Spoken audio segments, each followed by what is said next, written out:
Okay, well, check this out, though. First of all, you throwing too many big words at me. Okay, now, because I don't understand them, I'm gonna take them as disrespect. Watch your mouth and help me with the say. Okay, see, now you found yourself a nigga. You looking for a nigga? Nigga here now, see? My mind is so spectacular. Open up your aperture. You don't like the light that I be shining, bitch. You Dracula. Southern draw vernacular. Flip you like a spatula. Knew that I was built to put this word up on my scapula. I've been on this road so long, my tires bald. I don't wanna text and no, I don't wanna call. Came in this shit running, bitch, I don't know how to crawl. We ain't never folding, I'm holding the highest card. Look, okay, grew up running post routes. Now I'm on the cash route. Better call the plumber, that boy spitting like a bass spout. All these bad women in this club, fuck is you mad about? Word to all my estheticians, boy, I'm about to lash out. Straight from St. John's to the east side. Jigging since a knee high. Watch the way I put on for my state, nigga, yeehaw. Respecting no Aretha. Crazy how I made it to the league from the bleach eyes. Boy, my shit hair wrong. Black, rich, and bare arms. Smoking on that yogi, this shit stronger than some bare arms. Goku, I'm in rare form. You cannot prepare for him. When I swing, it's like a carnival. This shit ain't fair for him. Brought intellect back to this rap shit. You niggas need chapstick. Shit been dry for way too long, and I'm the matchstick. You niggas Nickelodeon me. I'm more like Cap Nick. Cap a nigga, throw him in front of me.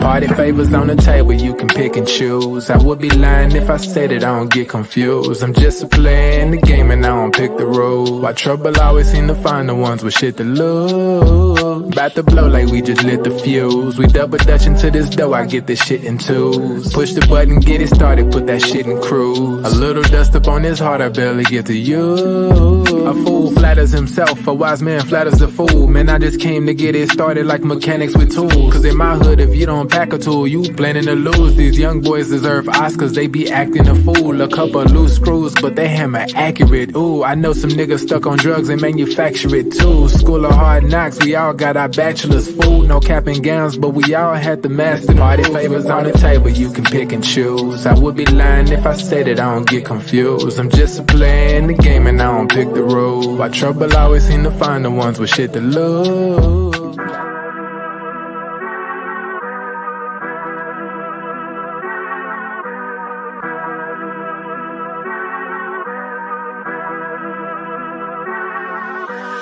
I'm dumb lit, it's about to be a late night.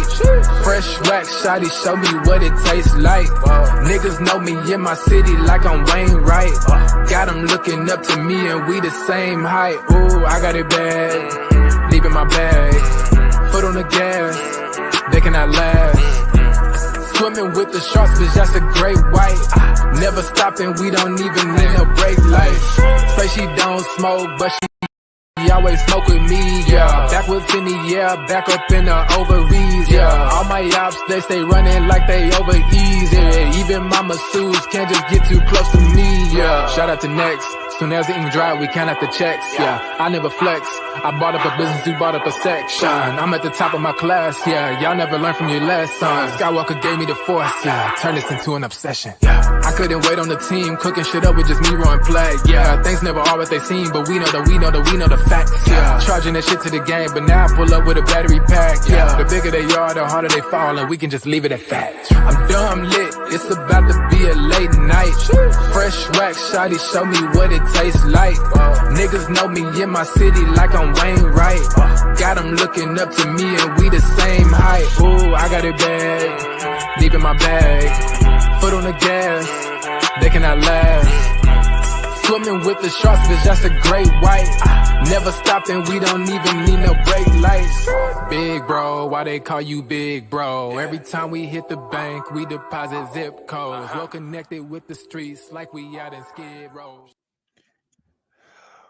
What's good, everybody? Welcome to the Pull-Up Show. I'm your host, Mr. BJ Matthews, a.k.a. B Jizzle. Hey, you already know who it is. It's your boy, at Rick Masters 23 or Mr. Lee on IG. Y'all, welcome to the Pull-Up Basketball Podcast, man. Y'all already know what time it is. Get the red, the white, the black. Y'all already know how to hit up me or B Jizzle, man. So, yo, let's get to this NBA season. Started on the 22nd, BJ. It's already phenomenal. It's already banging. The NBA is exciting right now, man. BJ, let's go ahead and get into it, man. We got so much to say. Let's get into it, bro. Before we get into it, let me first apologize to my co-host for not having my shirt, and to the audience, man. I know I've been slacking, but I'm gonna get back into that, man. Getting ready to put my shirts back on, but it's been You've so been cold out busy, here. BJ. You've been busy. That's what I've been ballers on the do. It's all grind, right. man. I'm in my sweats, and oh man, I've been on the grind. But you know what I'm saying. I'm gonna make sure to make it up to y'all next show. But before we get started, man, make sure you guys smash that like button, smash the Cash App, hit the Venmo. You know what I'm saying? Cash App and Venmo, and our super stickers and comments are available. Very simple. Hit that button in the right-hand corner. You guys can hit with the $ symbol to drop your donation to this show. Make sure you guys continue to donate to the show because we continue to make y'all the hottest content out there. Very, very important that y'all continuously support in that way and fashion. Or you guys can just, like I said, share and subscribe this Pull Up Basketball podcast. But let's get into it, Rick. The NBA season is officially here, bro. Welcome back. Good to see you. Good to see everybody in the chat, man. First of all, how you doing, bro? Man, I'm doing good, BJ, man. You know, just got a promotion, everyone. You know what I'm saying? I'm a supervisor now. So now I'm up here supervising the staff and the kids at the prison. You know what I mean? You know what I'm saying? It's a different feeling, though, because when you just a regular worker, you just kind of mind your business, but now everybody comes to you. So it takes some adjustment, but I think I'm doing pretty well, man. So that's how I'm doing. Of course, you already know my kid, he doing good. But hey, man, basketball season has started, so y'all know I'm doing extra good right now. Sitting back, drinking my tea, taking notes, looking at teams that I thought were going to come out the gate hot, but ain't doing so hot, and teams that I thought were going to do so hot, actually cooking. So, you know, like I said, this NBA is actually doing, you know, got me kind of excited. B Jizzle, but how you doing, brother? Hey man, season started, man. Great, you know, basketball with the Clippers. You know what I'm saying? Got the other show, Believe in Clippers. If you guys have not subscribed to that show, it's on Apple Podcasts, Spotify, and it's on iHeartRadio. Believe, BLEAVIN Clippers. That I am the host of that show for Believe Network with the Clippers. So you guys go and check out that podcast as well. I'm around the clock running 3 different podcasts. Also, Courtside Crew with my girl, Mrs. Mint J and Christina, who cover the Clippers as well. 3 different podcasts, but it's always great to be home at the Pull Up with my brother Rick. All that's going well. Family's doing well, bro. Got a lot of stuff, you know, going this upcoming season, bro. So I'm doing great, living great, and all glory to God. But let's get into the season, man. Let's talk about the first opening week, man. And let's also give a shout out to the people in the comment section. Shout out to the one and only Boat. Yo, what's good with you, brother? Blazers Pip, he says 2 games, Rick. I'm gonna let you. And I said, yep, 2 games. Because here's the thing, you know me, I'm not much of a, you know, of a LeBron stan, you know what I'm saying? But what's crazy enough though, your boy JJ Redick looking like he kind of know how to coach. I'm gonna give him a little credit, man. And yeah, well, it's only 2 games, and you know, Rick, it's just the beginning of the season. Look. Anybody, and BJ, I'm sure he'll confirm this. Anybody who plays basketball for real, you don't need a lot of games to understand. What's up, Cam the Hooper? Salute. You don't need a lot of games to understand, like, okay, this team gonna be all right. This team gonna be pretty good. This team gonna suck. Like, and granted, I get what you're saying, Blazers Pip. So I'm not knocking you. I get what you're saying. It's a small sample size. You feel me? But I don't have to look at a player or a coach or a team every day to realize, oh, they may be on to something. Or maybe they need more pieces, or maybe they're not doing this and not doing that. I give you an example. Everybody knows I like the Greek Freak. Everybody knows this since y'all been coming to this show. And I can tell you right now, I'm scared for the Bucks. I told BJ this before the show, just to give you an example, Blazers Pip. Now, we already know that Giannis is a phenomenal player, one of the greatest players that'll probably go down in history, blah, blah, blah. But here's the problem. I'm already seeing that our point guard is not being his old Blazers self, I would say, right? And then the biggest problem, which we've been saying it for years now, is his defense. So when they played against the Bulls, now, and BJ, I'm going to kind of jump back when I told you in the beginning. When they played against the 76ers, it's not like they blew the 76ers out. And you got to keep this in mind. You have 2 superstars, and you barely beat the 76ers. That wasn't at full strength. That's a problem already. Then when you go down to play the Bulls, now you got Kobe White bullying you around as if it was a facing a fifth grader on the court. Right now, that's no disrespect. I speak plain. I'm just saying what I saw in my eyes. I'm like, this is only the second game of the season, and we already looking like, uh-oh. So imagine, let's fast forward, because this is how I look at it. Imagine when you trying to play for a playoff spot, when you start getting deep into the playoffs, if you even make it into the playoffs, and then you go against a team like the damn Celtics, who we know is that if Kobe White making you look like you can't even hold your own, what the hell you think Drew Holiday about to do to you? What you think LaMelo Ball about to do to you at 6'7", 6'6"? What you think? You see where I'm going with this? I don't need to see a lot of games to understand, like, when you face some other teams and players and coaching styles, it's going to be a damn problem. So hopefully, as you know, more games start to play and they start to warm up, the coaches figured out, the players figured out, because Giannis can't keep doing what he did 5 years ago. You got to pass that ball around. But go ahead, BJ. Man, definitely appreciate y'all coming in, man. Salute to Theo 3ND. Said much respect to the Pull Up Basketball Podcast. Make sure y'all come in here. Make sure y'all like this video, man. Basketball Pip, Blazer Pip said, Rick, you're an expert. Salute, Rick. Salute yes, sir. You, that's why he's my partner, because he's the best co-host out here, man. But let's get into the criteria of what's going on, man. We're gonna do a little game with y'all, man. So we got 3 different categories, how we're going to categorize the first week of basketball. And we're going to make our 2 early predictions, way too early predictions, with the best teams, the disappointing teams, and the dark horse teams. So, Rick, I want you to start with, throughout this first week of the NBA, and just off your observation, I want you to pick 2 teams in both conferences that you feel are the best teams on both sides. Let's start with the Eastern Conference. I'm going to put you on the big screen. I want you to firmly explain to the audience, what are the 2 teams in the Eastern Conference you feel are going to be the top when it's all said and done, and what has impressed you so far with them so far? I mean, obviously the Celtics. That's number 1. Okay. And let me see. I'm still stuck between, because you said 2 teams. Obviously the Celtics. Let's see. Looking at my notes. So I'm kind of stuck between, because like it is early now, and this is what I'm stuck between, by the way. So I'm Celtics, and then I'm kind of in between the Magic, the Knicks, and the Cavaliers when it comes to that number 2 spot, because again, it's early, right? But if I have to pick one, I'm gonna go ahead and go with the Knicks, only because I saw them, battle in the, previous playoff. But that's really all I have to go off of. Plus, they just acquired, Anthony Towns. So I'm just going to pick them just based off of, a recent bias, I would say.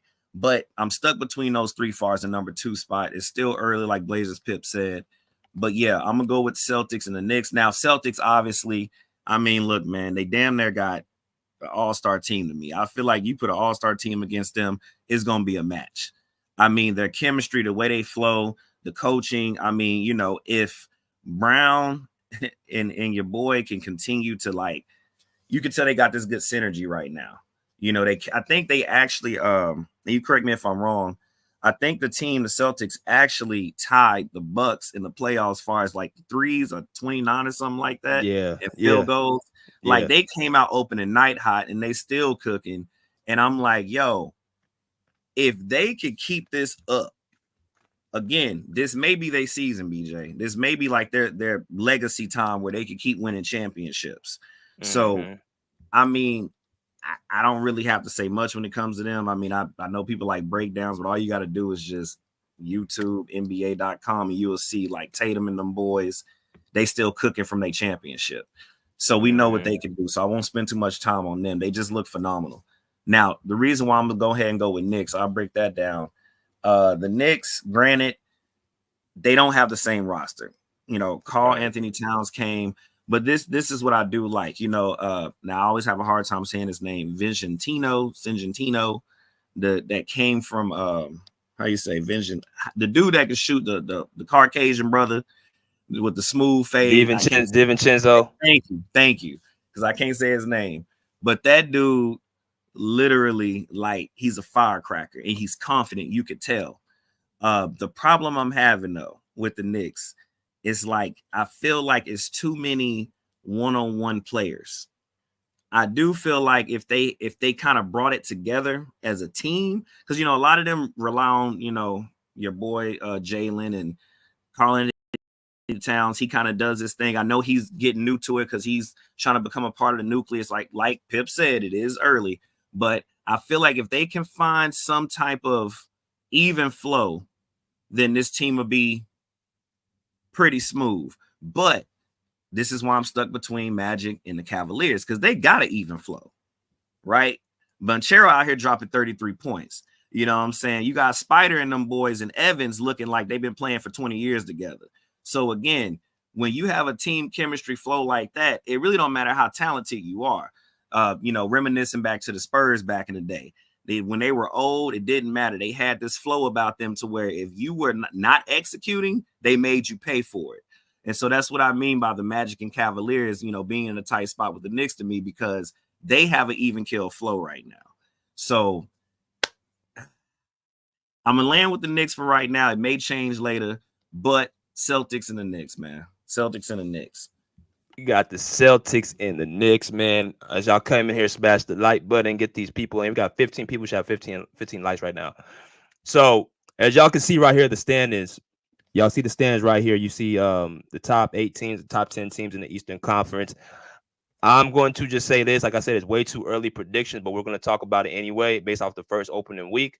So I'm going to piggyback off my board, and I think a lot of people and say the Celtics are definitely the favorites based off of just not winning the championship last year, but their mindset. It's hard to win and go back into the next season ready to go right away, back to back.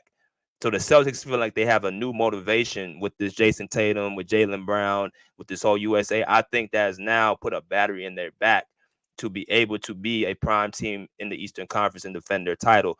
So definitely the Celtics came out blazing guns against the Knicks, beat them by over 20 points. And then they came against the Wizards, which really is not a test, but they was able to show their dominance. You beat the teams that's in front of you. So the Celtics, they're playing like they're still desperate. They're still hungry. They're still the ones that are hunting for a championship, which is what championship teams do. So I got the Celtics.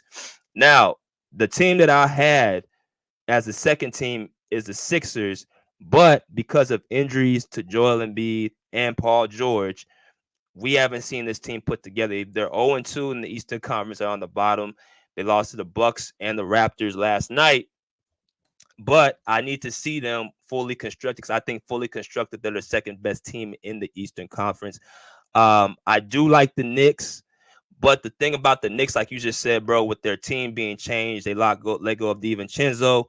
Not just DiVincenzo, but Hardenstein.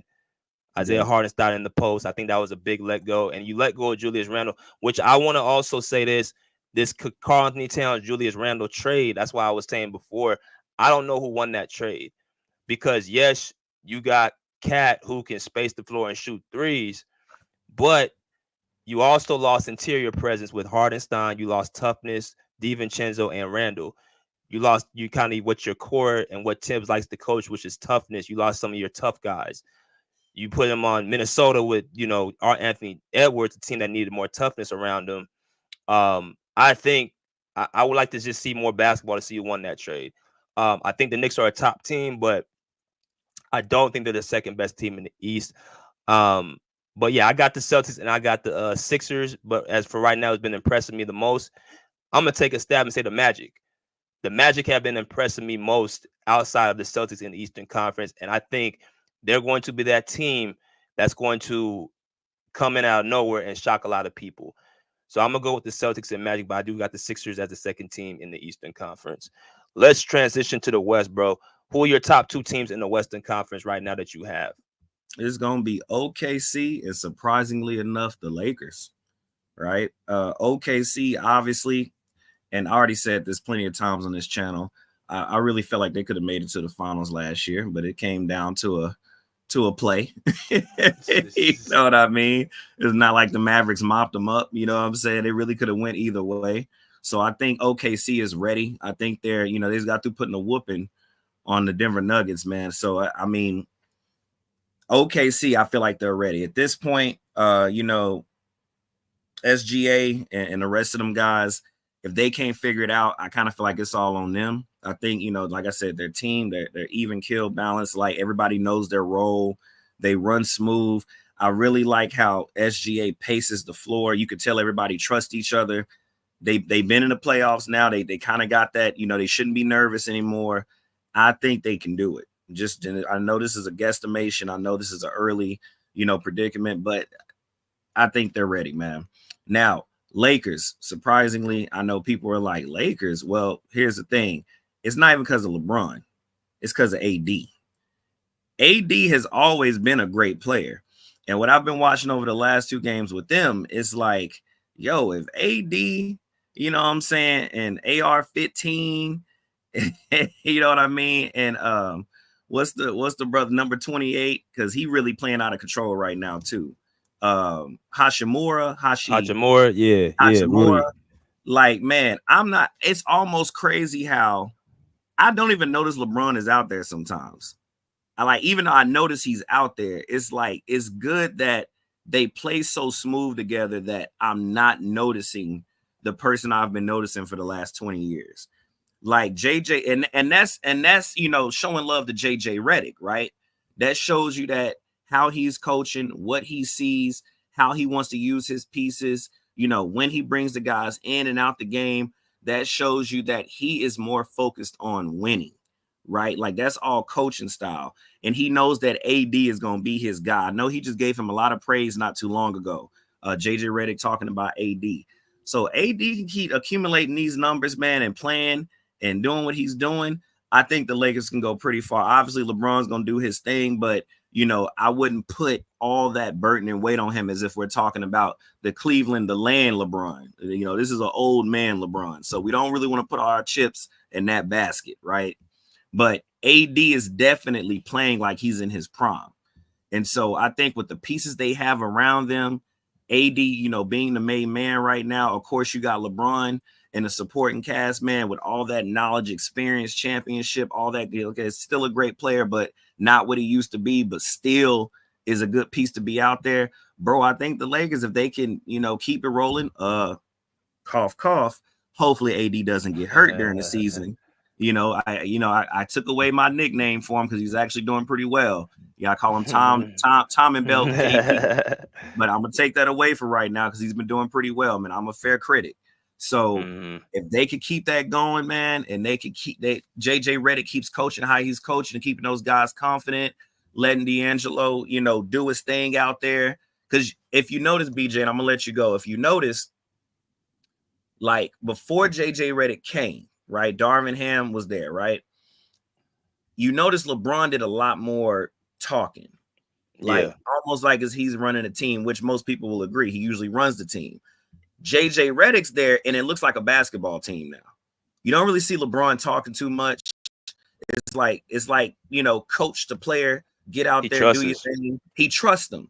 And if you notice, because of that slight change already, JJ Redick already 2-0 is his first time as a head coach. He's actually allowing LeBron's like allowing a coach to coach, which is surprising to me. And I know they're friends and they talk, but regardless, it's like it looks like a certified basketball team. And you could tell people trust each other on that team. So, you know, it's early, but I feel good about how things are looking. And I can see the confidence with JJ Redick and the rest of his guys. So I'm going to go with OKC and the Lakers for right now. That's a great take, an interesting take that you just said, bro. I'm gonna definitely piggyback on that, man. But as y'all come in, make sure y'all smash the like button. We got people in the comment section commenting. Make sure y'all hitting that like button, man, for this great opening week show that me and my boy Rick are doing. And so he got the Lakers and the Thunder. Now, obviously, Western Conference is a gauntlet. It's a conference that's been a gauntlet for, man, as long as we've been watching basketball, man, ever since the 2000s. With the, you know, three-peat Lakers, with the Spurs, you got the Warriors, you got, you know, all these great teams and dynasties coming out the Western Conference. It's a gauntlet with talent from top to bottom. So when you look at the Western Conference, there's a lot of teams that can, you know, take that mantle as the top 2 teams in the West. I mean, you got the 2 teams right now are leading are the Lakers and New Orleans, surprisingly. You got the Warriors who up there. You got the Thunder. They're all 2-0. You got the Mavericks who last year were, the champions of the Western Conference, middle of the pack. You got Houston's a young, athletic, great team.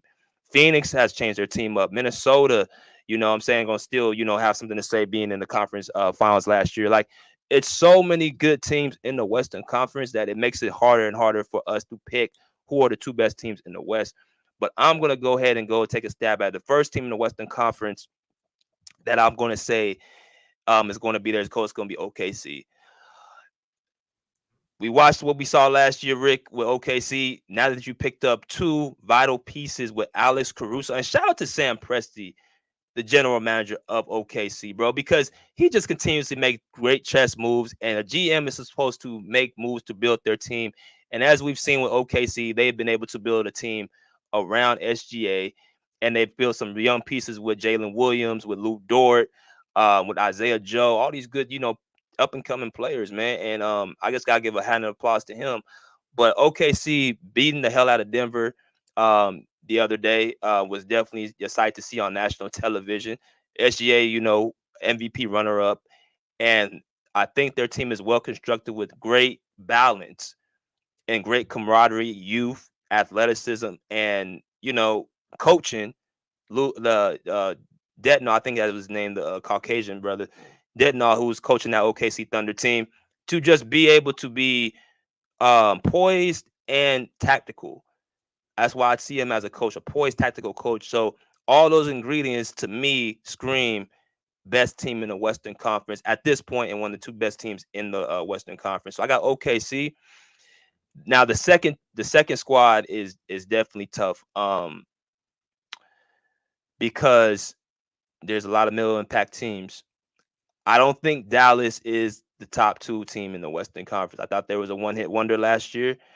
I need to see something from Minnesota to see where they're going to be at. It's I like, and this may come as a shock, I like New Orleans, bro. I do like New Orleans. If this is whole thing with health with Zion, knock on wood, they're 2-0 right now. They do have a guy in Zion Williamson who's a dominant force inside. They do have a player inside that can, I would say, make an impact if he stays healthy. I like New Orleans. I like what they're doing. I'm not sold on the Lakers. I'm just not yet. But that's why I didn't put them as a top two team. But I'm gonna go with OKC. I'm gonna go with the Pelicans right now in the West. Okay. Yes, sir. Yeah, Pelicans. Yes, sir. I mean, they. What's crazy about them is though, they're so talented, bro. They're so talented. And I love watching Ingram, with that mid-range game he got. He's a long player. He's lanky as hell, but he's a long player. And then, like you said, I call him big boy because he always eating. But Zion Williamson, like I said, he's getting in shape. You really can't push him around. He's like the baby version of Shaq to me at times. And it's just like, man, what up, Bruce? Salute. If they can just, get that, and McCollum too. I know he's out there. If they could just get that nucleus going, man, like you said, and just kind of get it flowing. But I don't know, man. I think what's holding me up is that I don't trust them like in deep runs.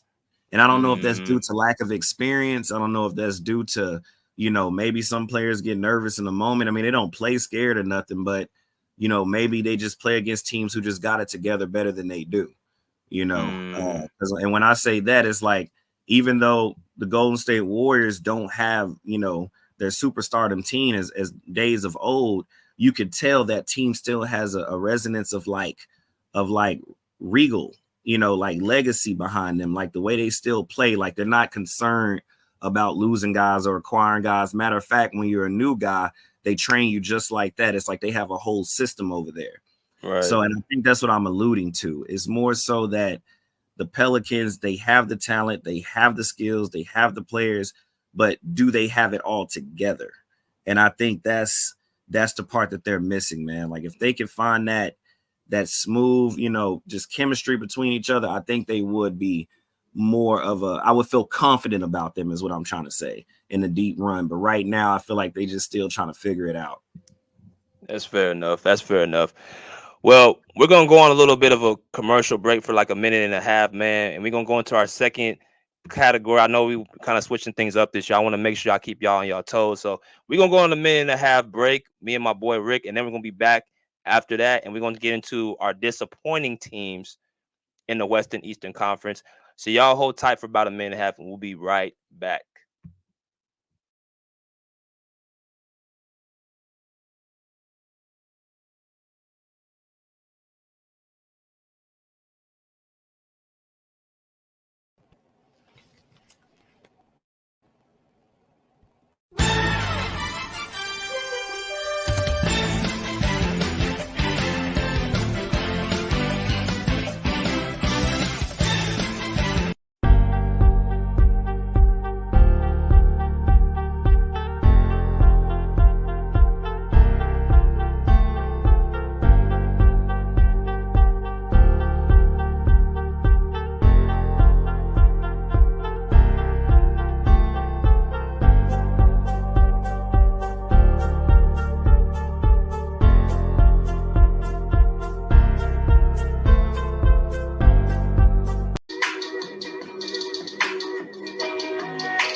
We like that.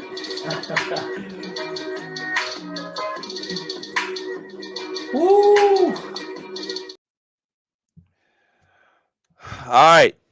So we are going to get into the disappointing teams in the West. And bro, do you see any comments that catch your eye right now that you want to I mean, read out real quick? I like what Bruce is saying. Golden State Warriors, man.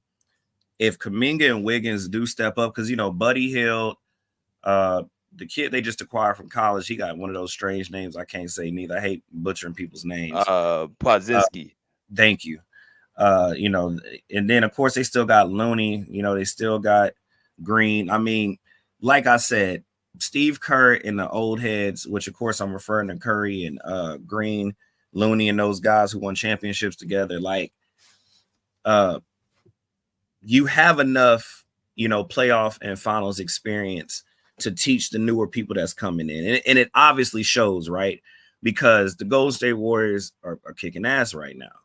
Like, it doesn't matter when they get down. If you try to put them in a play style to where you're trying to stop them or slow them down, you could tell based off of Steve Kerr and Steph Curry's experience going through the playoffs that none of that shit matters. Like, when you play against a Steve Kerr and that type of team against their nucleus, you got to be not also a good coach yourself, but have just as much as, if good or better talent when you play against a team like that, because they're going to have plays for you. And I think that's obviously showing right now. So I do agree with Bruce. If Kuminga and Wiggins, and I kind of said this in the last show, I was like, if these two could turn into like slashers, like run down the court and run with Curry and like turn into just some very, very good mid-range killers to where you make the opposing defense have to play you with the ball in your hand when you're running a 301 break, 302 break, and you force them to make a choice. If they can stop and shoot, and then now you got the opposing defense to run at you. Now you got Curry, Kuminga, or Wiggins open, which is already deadly. All three of these guys can attack the basket, and it becomes a dunk show or a fancy layup show, a jelly roll show. Like, it becomes a fun game to watch. If those two can start hitting decent percentages when it comes to that mid-range game and finishing at the basket, and it'll help out Curry a lot too, because now if these two are killing on the boards, you know what I'm saying, and now, you worried about them. Now Curry just running around like he used to back in the day. Now he just wide open, and we know that's open season. So again, man, I agree with Bruce on that. They'll be scary if those two could figure it out. Yeah, I think we can definitely talk about the Warriors. That's going to be one of the categories I want to get into. But let's go into the disappointing teams in the Western Eastern Conference as well. Let's start with the Eastern Conference disappointing teams. I'm going to take this one, and bro, I'm gonna give it right back to you. So All right. this way ain't gonna take too long for me. So two disappointing teams, obviously in the Eastern Conference right now, and I'm not just simply going off of just this first two. Well, actually, the first two games, yeah. Um, I'm looking at how they're playing, and I'm looking at how their team is constructed. And I know we were talking about this, before, but it's gonna be the Bucks, bro. I know that's your guy, Giannis. I'm gonna Hey, go with the Bucks, hey. just off the fact, man. You know, we talked about Giannis a few years back, bro, and we said this guy is one of the top 30 greatest players of all time off that championship. He got a championship and a defensive player of the year, 2 MVPs, and he had that 50-point piece against the Phoenix Suns in Game 6. That was a time when Giannis was on top of the world in 2021. And we said that guy is a top 30 player in the NBA all time. Since then, it hasn't been as lavish as it's been 3 seasons. He's been out for 2 of the playoffs of those 3 seasons. He's gotten beat by 8th seed against the Miami Heat in 2023. And then last year, he didn't participate against the Indiana Pacers. So it's been a little bit of a downflow. And then I saw a interview before the season started saying the Bucks will probably trade me if we do not have any success in the playoffs. And I'm like, what does that really mean? Do you talk about you want to wait out of Milwaukee? Well, you just got Dame here. You traded him for Drew Holiday. So this is your city you say you want to be in. It doesn't seem like Giannis is as locked in as he was before with the Bucks. Could that be because of Chris Middleton's injuries and not being who he was prior? Because that's his right hand guy. Because he kind of see the writing on the wall that the Bucks aren't going to be as good as established. I don't know, but they are 1-1. They beat the Sixers, like you said, without PG and Joel Embiid, and then they go home and they lose to a division rival, Chicago Bulls, with no DeMar DeRozan, with I think Alonzo Ball, who had limited minutes. You're getting beat by Kobe White, who's a good player, but he's not Damian Lillard as far as the resume goes. So I'm looking at the Bucks. They're not as in sync. They're being led by Doc Rivers, obviously, but they're more the team I saw this week was just not because of their record, but I don't see the intensity from that team as I thought I would see. So I'm gonna go with the Milwaukee Bucks as one of my disappointment teams, and then my other disappointment team I'm gonna say the Indiana Pacers. They're the 8th seed right now. They just got mollywopped by the Knicks, and Tyrese Halliburton had a stat line.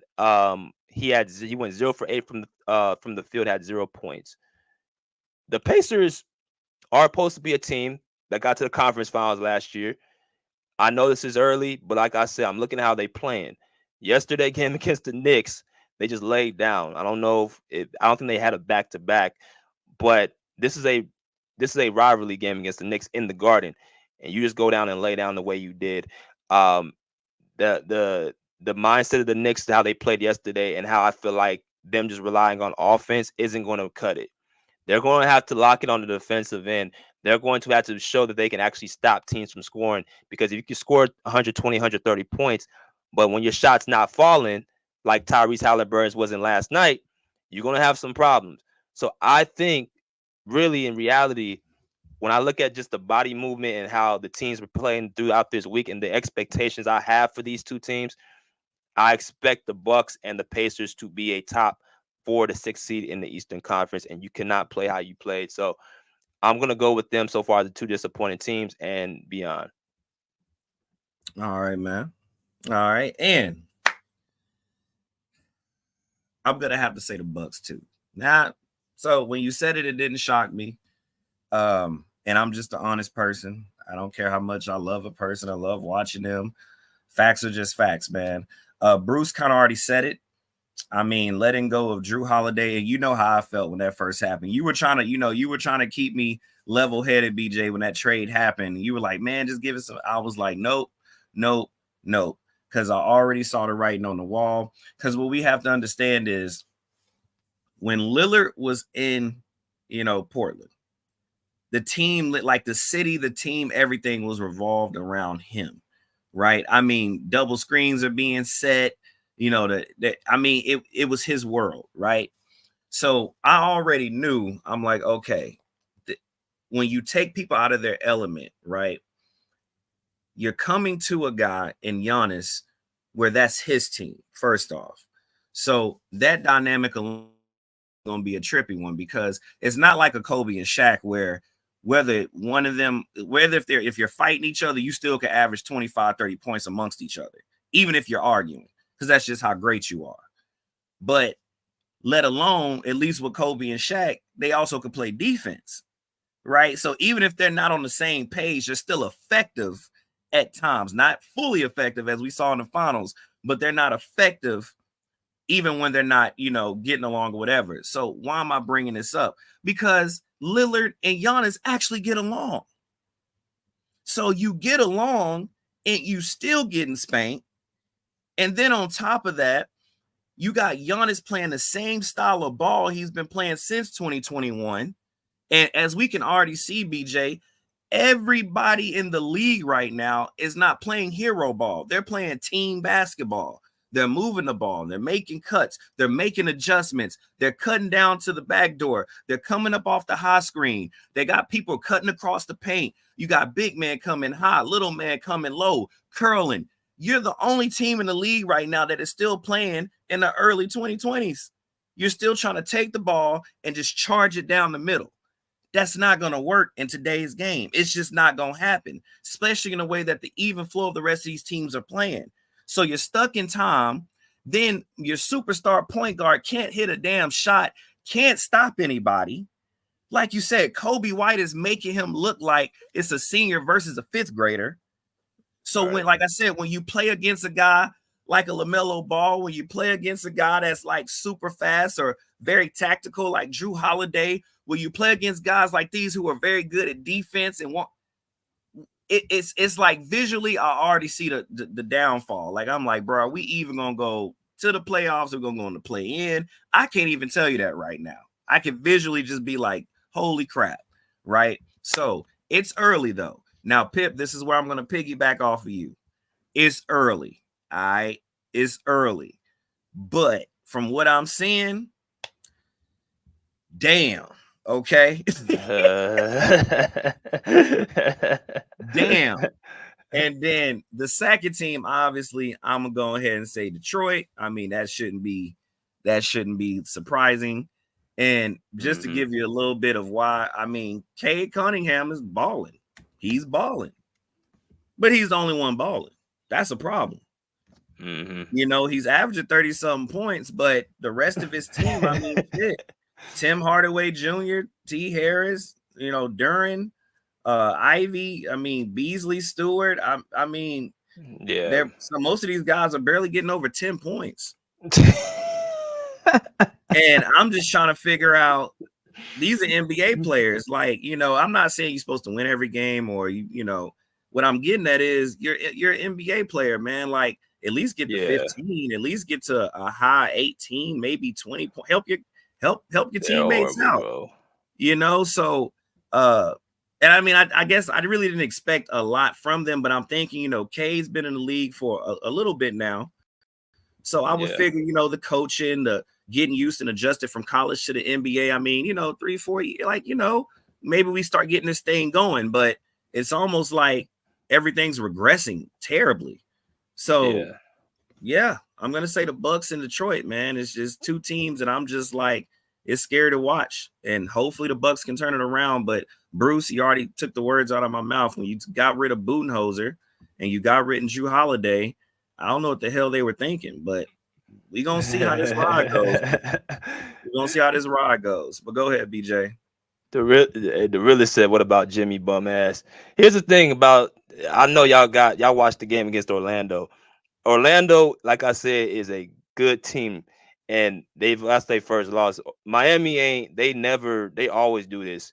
They play mediocre in the regular season, and when the playoffs, they turn up. So it ain't really a disappointment because I wasn't really expecting nothing different. I know Miami's going to be coasting. I know Jimmy's going to coast, and he's going to turn that light switch on in the playoffs and be like, oh, is he top 5? So it was kind of expected for me to have, the Miami Heat have some bad games this year in the regular season. But as I come in, make sure y'all smash that like button. Let's get into it, man. And we're going to go into the Western Conference, the disappointing teams. Now,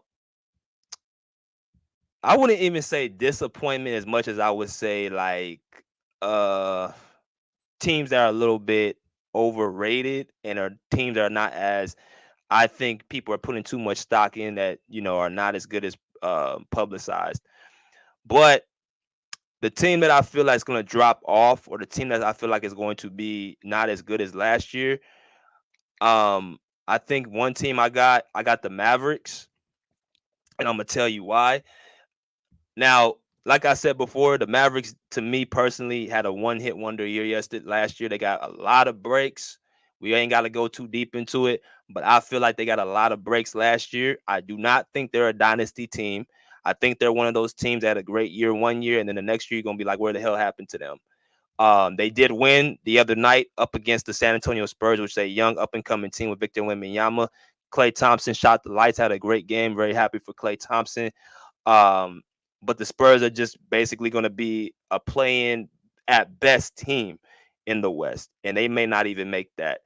But we got to see them against, the OKCs. We got to see them against the Minnesota. We got to see them against uh Phoenix. You got to see them against soccer, like these other teams that are, playoff caliber teams, Golden State. So once we see them against those, I'll have a better measurement. But I don't think Dallas is going to be as great as publicized. So I got Dallas. And then my second team, and this may be a shock to many, but I got Denver, bro. What the hell happened on TNT on Thursday? They just they looked old. They looked like Jokic looked like he was out of breath breathing. Michael Porter Jr. couldn't hit a 3-point shot. That team, I couldn't tell if OKC was just that good or Denver just that bad. We talked about this before the show started. Them trading their defense with Jeff Green, with Bruce Brown, and then KCP last year. I mean, hell, you traded away all your defensive glue guys. You brought in Westbrook off the bench, which, I love Westbrook, especially with us coming off the bench for the Clippers, but we obviously let him go in a buyout, and hopefully he does well in Denver. But man, they got humiliated the other night on their home court. And there's definitely holes through the team that they had before. They don't have the outside shooting. Jamal Murray looks like he's still dealing with some type of injury. Just me watching him, walk around and, run around the court. And Jokic looked like he was just out of shape.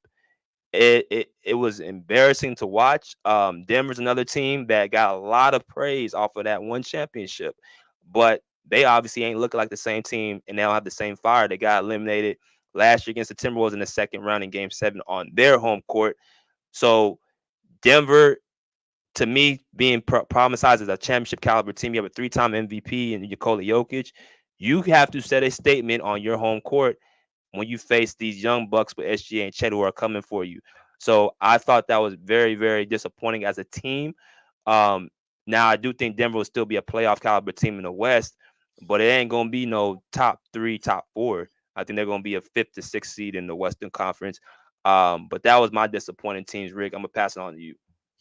It's funny, man. We got the same teams in mind. I'm gonna start with Denver though. Denver and Mavericks, same team. And we didn't talk about this before the show, y'all. So it's funny we had the same teams. Now, Denver, keep in mind, I don't want to poo-poo their championship. That was a hard-fought championship. They got it. They fought their way there. And, of course, they had a different roster. And a lot of people will agree on this show that they got rid of their defense for the most part. So defense wins games. We know that that's another side of basketball, too.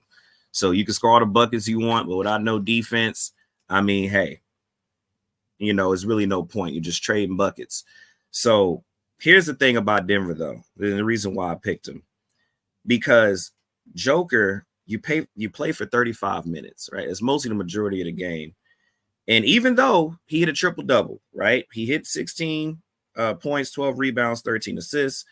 But the problem is that, I think he went for like 6 for 13, right? So not too bad, but I'm gonna expect a little bit more, especially when you see your team. Like, I guess what I'm getting at is because people look at the stat line and say, well, Rick, he did everything. No, what I'm getting at is when you're a superstar and you're the head of that team, there has to be points in the game where you have to pick it up, right?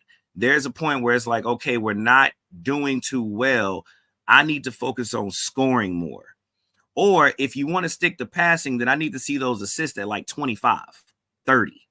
Like you need to pick it up somewhere because you can't just lay back and, let your team get destroyed like they did when you're literally the head of that team. Like there has to be a point in the second, third quarter, not fourth. Don't wait till it's too late where you let the opposing team get too much energy up on you. They're about to kill you.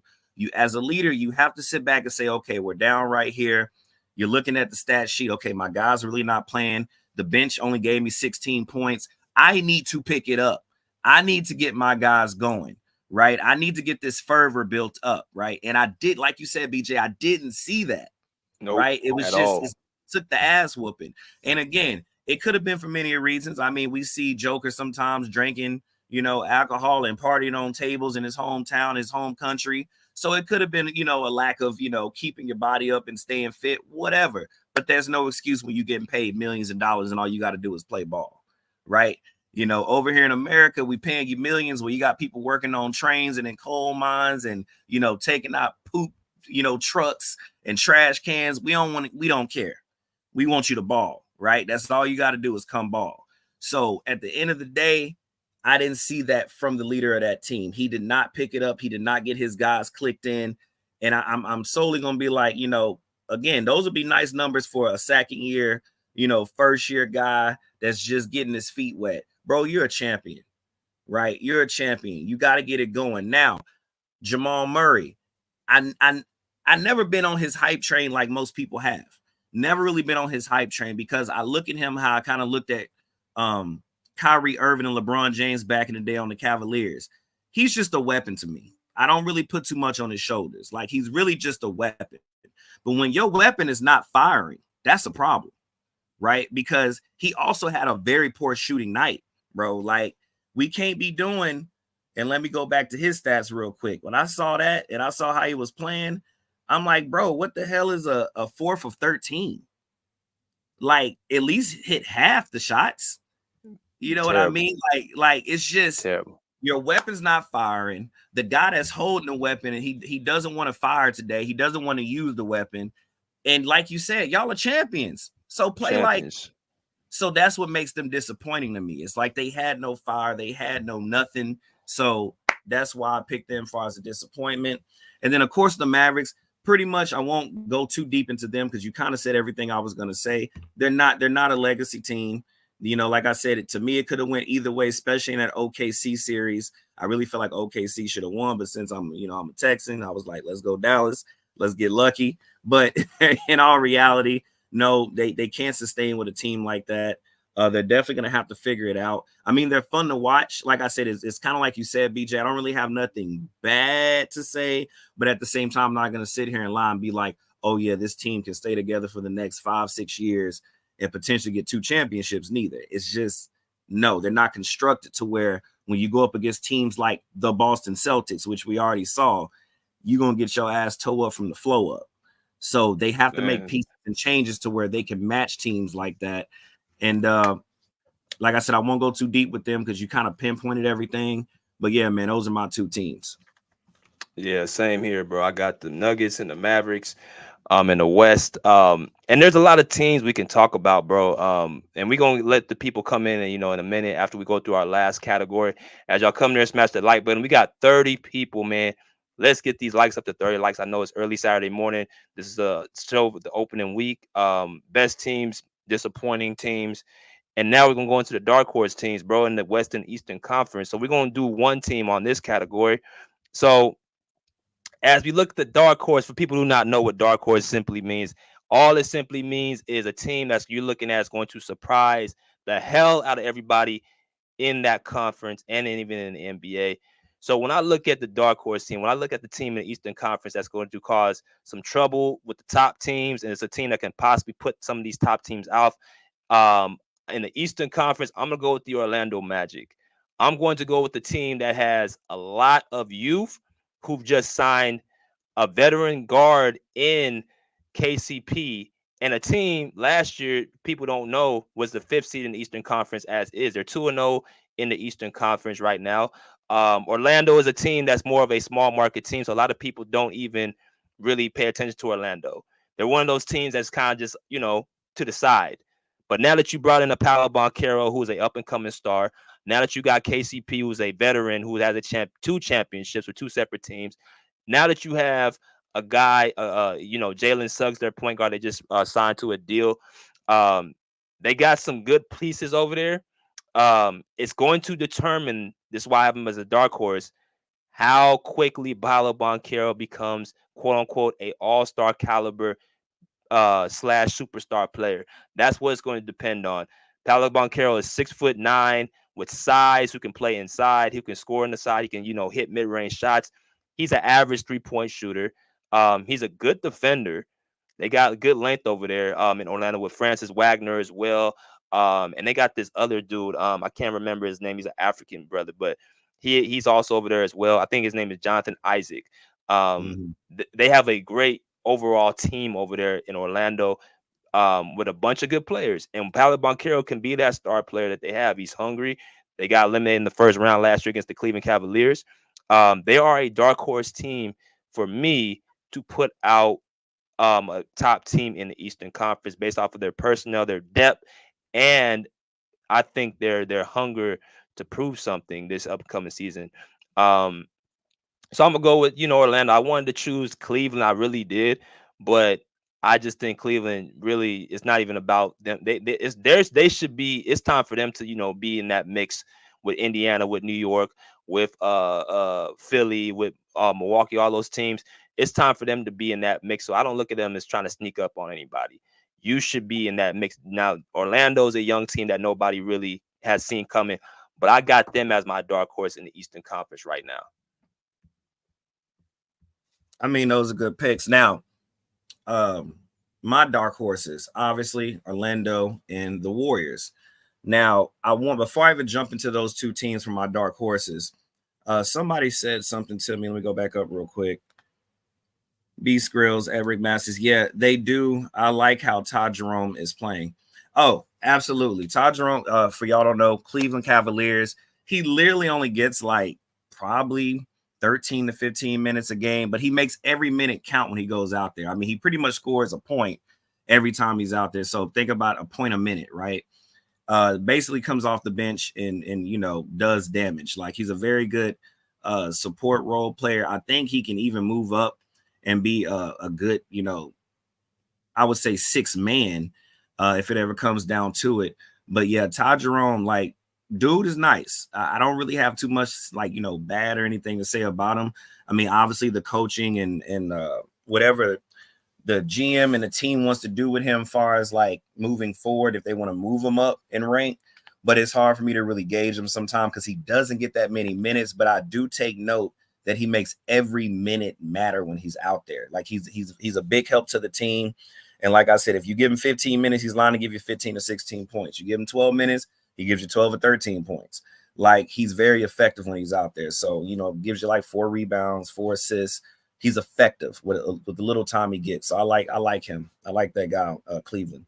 But anyway, so the Warriors, bro, they're my dark horse because, and it's simple to me, anytime you have a system that Steve Kerr runs, and anytime you have the caliber of player like Curry and a lot of the old nucleus of that team like Looney and Green, you're already coming into a world in a basketball team where even if you're new, you're going to be taught and led by experience, right? You're going to learn how to open the floor. You're going to learn how to run plays smoothly. You're going to learn how to really build confidence in yourself. I mean, I got to give Kerr some credit. He'll get a guy from college and have them playing like they've been in the league for 3 or 4 years already. Like, when you have that type of system set up, what I'm getting at is it really doesn't matter who comes to your team.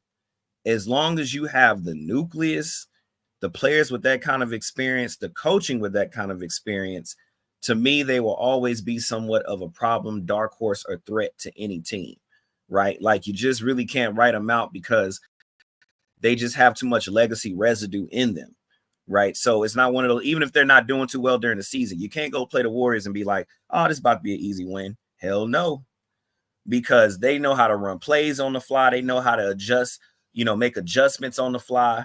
They know how to move certain players to certain positions. They can see you do a couple of things on the offensive end and then come back at you with a counter play. Like, you basically got to play chess with them the whole time. Damn near like playing the Miami Heat. You have to adjust and play with them the whole game through and pray that Curry is having a bad night, Buddy Hield is having a bad night, Kuminga and Wiggins are just not showing up. And if you just caught on to what I just said, there's a lot of parts that I just called out that have to go wrong for them not to make it a game. So that's why they're my dark horse.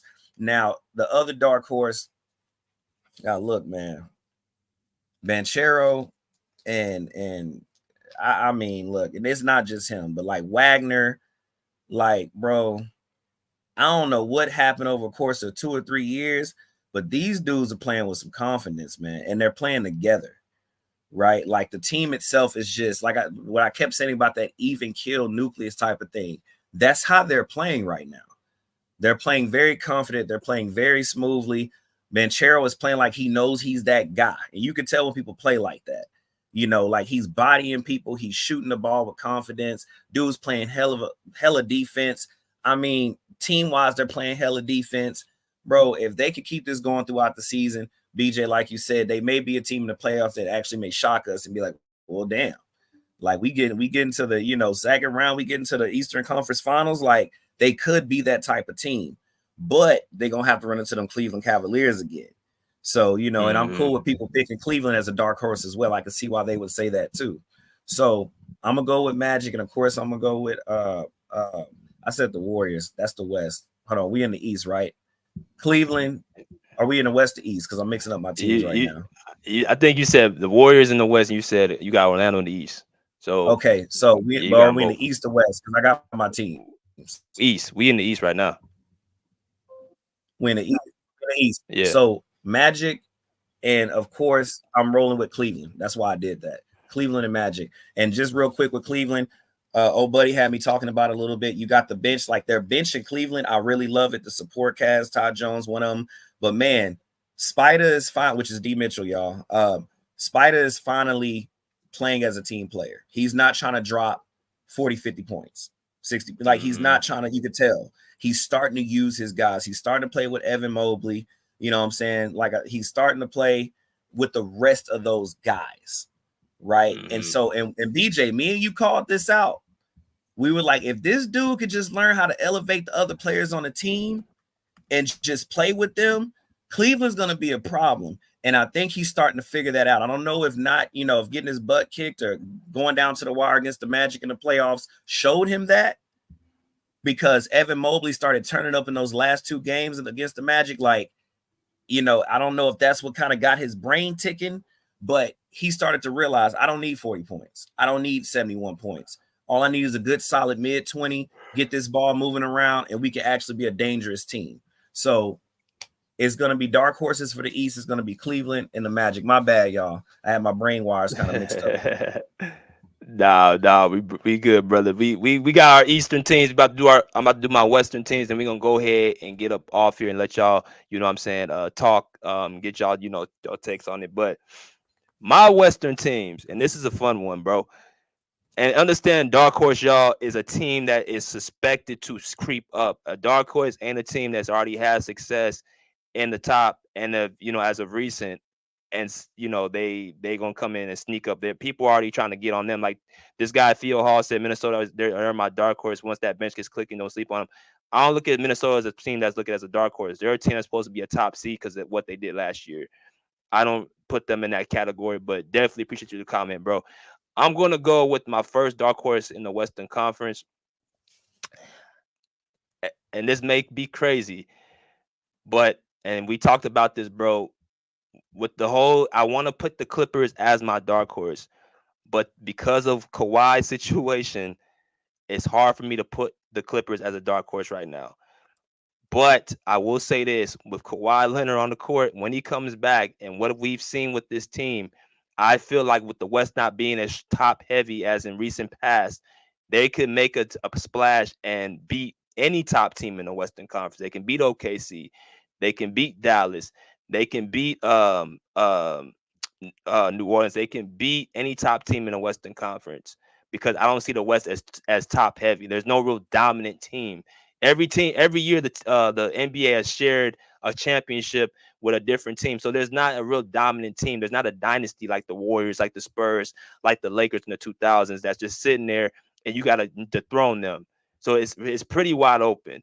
But one thing about Kawhi, if I ask anybody who I'm going to take on the court as the best player and I'm taking the playoffs, I'm taking Kawhi Leonard because he affects the game on both ends better than anybody. Tell me the player that can score down the stretch and hit a key bucket and can make a key stop on the other side.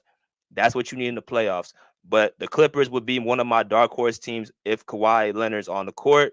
We'll see what happens with that. But my other dark horse team in the Western Conference, if I had to choose, and I'm going to be very, very frank about it, that's going to creep up. I think it's going to be the I'm tripping. I just lost my train of thought. The Sacramento Kings. I think the Sacramento Kings are going to be a dark horse team in the Western Conference. They have all the tools and the pieces to beat any team in the Western Conference or be the top team in the Western Conference. They beat Golden State last year. They destroyed them in the play-in. A lot of people saying the Warriors is a dark horse, but Sacramento to me is a younger version of them. And we saw what they saw what they did to them last year in the play-in. So they lost to Minnesota in the nail biter at home, but with the pieces they acquired, with DeMar DeRozan coming there as a third option, as a scorer behind De'Aaron Fox and Domantas Sabonis, I feel like they found that third guy to be able to help, push them over the hump. They played one game. They still got more games to play. But I like how they're playing. I like their team. The only thing I have a concern with is their defense. They're not really built on the defensive side of the ball as of late, but I think offensively and how they constructed their team, I think they're looking as a team that's going to try to make some noise to get deep into the playoffs. So my two teams are going to be the Clippers and the Kings. So you already know, BJ, I already talked about the Warriors. So that's going to be my dark horse right there. But now this was tough for me because, like you said, you got the Kings, you got the Pelicans. I mean, I got to pick one, though. This one is the one I was stuck on, to be honest with you. But I guess I'm going to just land on the Kings, man. I mean, hell, you could also, just to make it fun, you could also say, the Spurs, just because of, Popovich and those guys all being young and the budding star that you have in Wembanyama. So you could play with that idea as well. But the Kings just seem more sturdy, right? Like I just feel more self-assured with them. I know because, they gave the Golden State Warriors a good little fight over the years. So when I see teams like that are young playing against a legacy-based team like the Warriors, and they make them fight to the wire, and then I of course I look at the Spurs and they be getting beat up. I'm gonna go ahead and land on the Sacramento Kings. And now most people may be thinking, well, Rick, why not the Clippers? Look, man, I need Kawhi to come back and play, right? And I know he has his reasons, but until Kawhi comes back and play and actually stays for a while, man, look, to me, it's just right now is the Clippers are decent, but Kawhi is the reason why we want to watch the Clippers. I mean, that's the reason why I turned on the doggone TV channel. So, if you're wondering why I ain't picked them, I need Kawhi to play, but he chilling, and for good reasons probably. But yeah, I'm gonna go ahead and go with the Kings, bro. I'm not gonna go too deep because you kind of touched on that team, but you already know why I picked the Warriors. I explained it on the Eastern Conference by mistake. But yeah, man, we're gonna go with that. We're gonna go with that, man. So we're gonna let y'all in, man. We're gonna take one more commercial break. You know what I'm saying? And we're gonna go ahead and let y'all in, and we're gonna let y'all have some fun and picking the teams that y'all currently have. So we'll be back in about a minute and a half. All right. I want to give the floor to my man, Mr. Steve Kerr. Thank you for coming on the show, sir. BJ, Rick, thank you guys for having me. I'm happy to be here with you.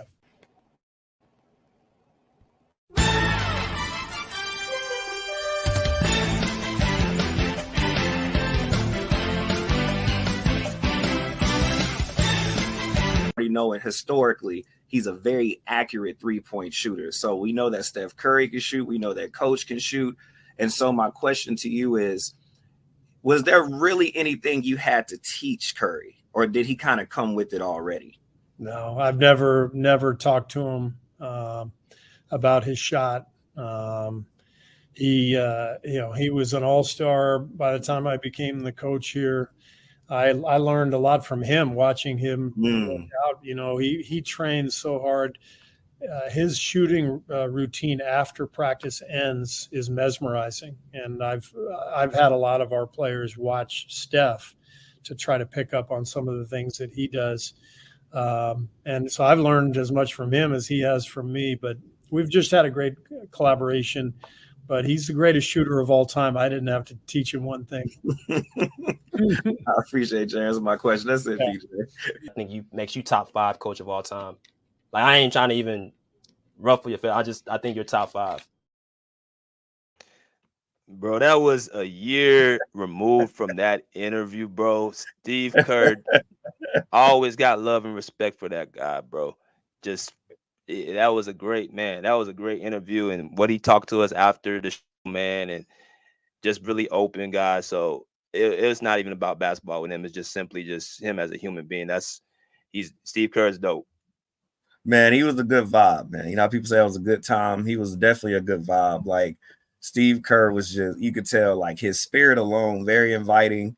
You know what I mean?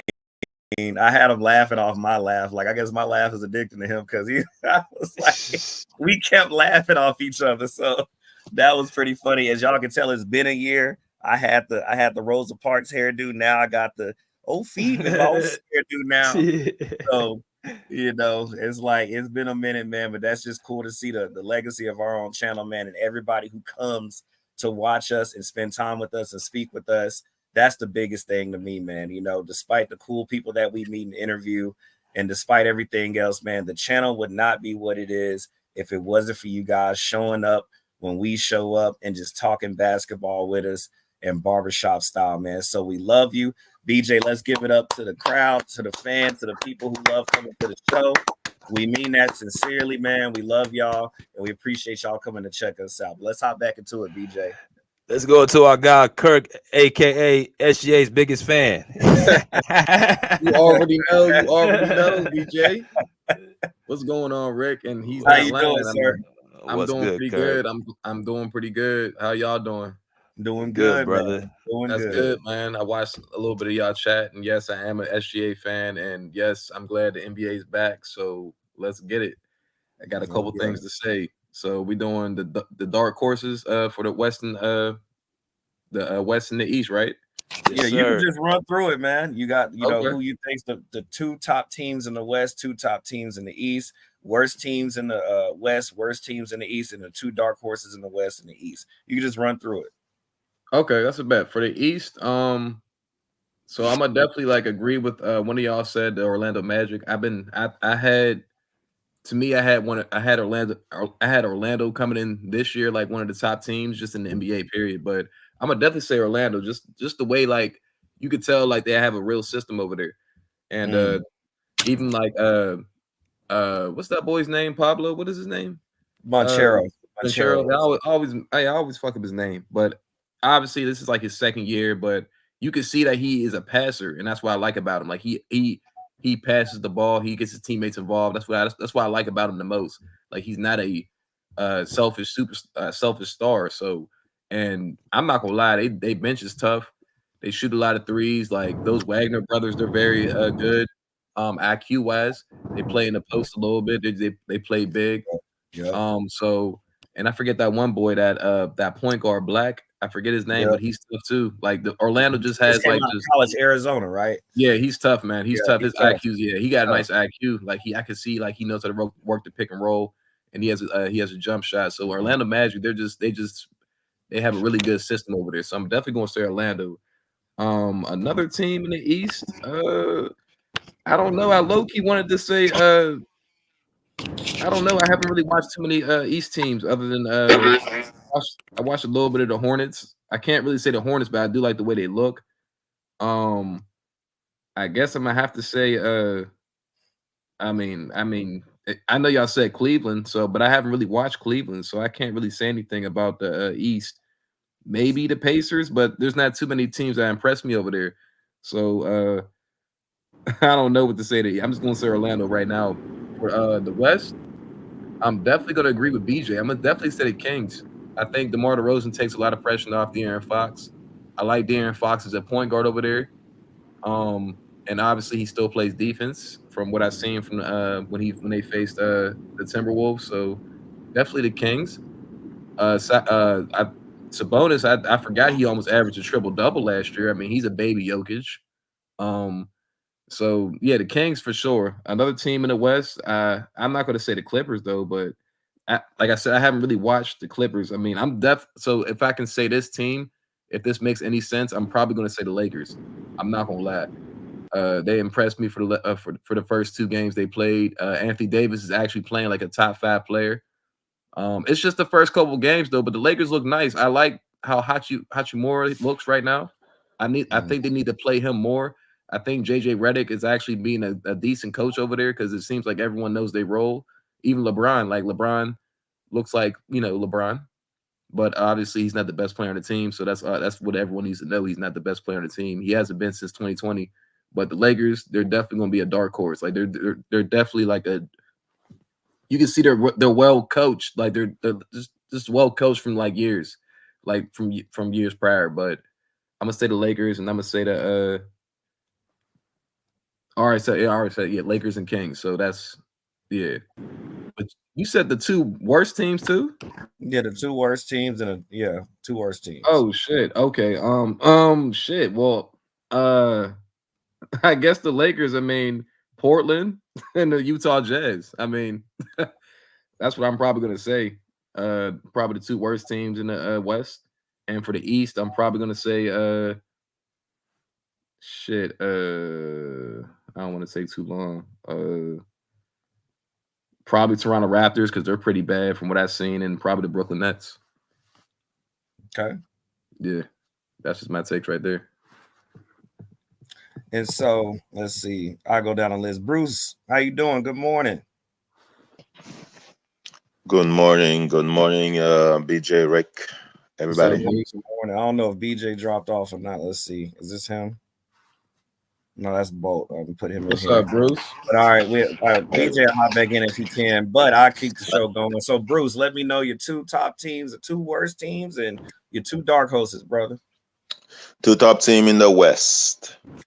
I think OKC. I know Killian is happy about that. OKC. And I'm gonna shock people. Maybe I'm biased. Warriors. What? 2 worst teams. Blazers and the Jazz in the West. East. Worst team, I think.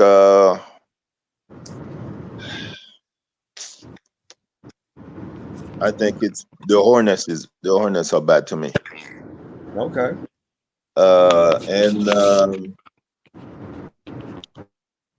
Oh man, I think the Raptors are terrible. So.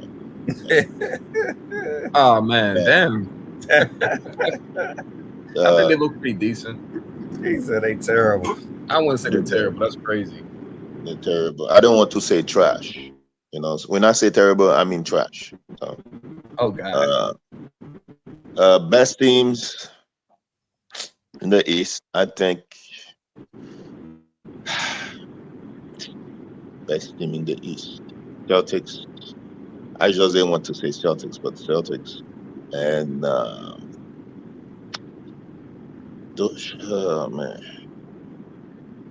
the Knicks. I guess the Knicks by default right now. So, yeah. Okay. Yeah. Okay. Now, I want to ask you though. You did mention the Hornets. Like, what makes them stand out to you the most? Because LaMelo came back, or what makes them stand out? They're too LaMelo centric. Okay. So if a team like double him, I know Bridges is there, but I don't think that's a team that's gonna win a lot of games. So, to me, Okay. even though the Nets are right there too in bad team because That's true. If Ben Simmons is trying to get a contract, he's not gonna get a third or half of what he's getting paid right now. You better save that money. So. He said he better save that money. Hey, I agree with Bruce. He better save it because he been bull crapping for the last 5-6 years. Okay. He been tripping. So I don't blame Bruce. He better start saving them pennies. Hey, Rick. Yeah. Oh wait, Bruce, you still going, right? So we're talking dark horse and most Yeah. So disappointing. basically, My bad. best teams, worst teams, dark horse on the East and Western Conference. Dark horse is, I'm gonna go quick. So I already said those in the comments. Dark horse is Orlando Magic in the East. Dark horse is the Warriors because I said the Warriors and Kirkland was like, what? Okay, so Warriors are deep. You need to watch them, so you'll see. Yeah, You're right, Bruce. I didn't get a chance to watch them yet. Disappointing team, Bucks. I think the Bucks are in trouble. Yeah. The West. Wow, disappointing in the West. I think the T-Wolves, I think they're gonna take a step back, in my opinion. It's a good point, Bruce. No, that's a good point. That's a good one. Oh, yeah. and the Nuggets too. So. Okay. Yeah. But Rick, yeah, because I wanted to. I mean, I guess I could name. I didn't name the best team in the West, but I don't think I really have to though, bro. But because I know BJ said a comment, he was like, "There's not really a dominant team in the West." I'm not even saying this as a fan, bro. I know I'm an OKC fan, bro, but I'm not gonna lie to you, bro. OKC looks like they about to like fuck shit up. And the reason why I say that, bro, is because their second unit. I'm not even worried about their starters, bro. Their second unit is damn near starters, bro. They're very tough, bro, and they're disciplined. That's what I see. And I see like they talk about Shea gonna be MVP. I don't think Shea worried about none of that shit right now. Shea, like I won a championship, bro. So I'm just BJ on the chat, but I'm just saying OKC is about to like fuck is about to fuck niggas up, bro. That's all I gotta say. Really quickly before the next person. So who did OKC play? They played the Nuggets. This is one game, bro. They played the Nuggets. Nuggets, no bench, and they after one game. Come on, man. I can see it, bro. I get, I get what Kirkland is saying though. They almost beat Dallas last year. And this is what I think. And like I said, you can disagree, agree, whatever. But I think what Kirkland is alluding to is that honestly, it looks like SJ and the rest of them guys, Dort and all of them, man. I feel like they playing like they should have beat the Mavericks. Like now, they playing like we should have whooped their ass. And you could tell by the way they're playing, right? Like, even though, Bruce, you're right, is this one game they played against a Nuggets team that doesn't have all that pieces that won the championship. Right. At the end of the day, if you watch how they play, you can tell they still got a little anger left from that series because SGA was balling that series. Like, all of them were balling, but he was really balling in that series. And so when you get beat basically by a play, that'll eat at you. As a player, I know that'll eat at you. Like, you ain't gonna be able to sleep. So I know what he's alluding to. It's like they have this fervor and fire about them that they're coming out with right now.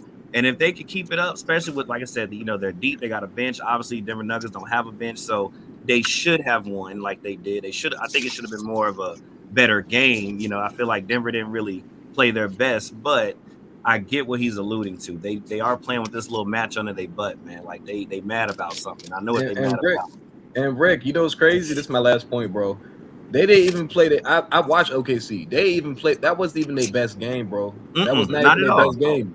And Shea had a casual game. He had a casual 28. I said they playing like this. I said they about to, I'm sorry, bro. They about to have the best record in the NBA, bro. I'm saying that right now, bro. I'm just letting you know. Now with that, we'll see. I was gonna say with that, they are tough enough to have a best record. They are a team that you can say that. Now I'm gonna wait till I see it, but I do agree with you that they are playing with a certain type of fervor about themselves, and I know it's because they got beat by the Mavericks when they probably thought they should have won. But yo, Mingle, we gonna hop to you, man. What's the best, the worst, and the dark horse for you on both conferences? Well, the East should be easy. And you don't have to really say nothing about the East, really. And the best in the West, um,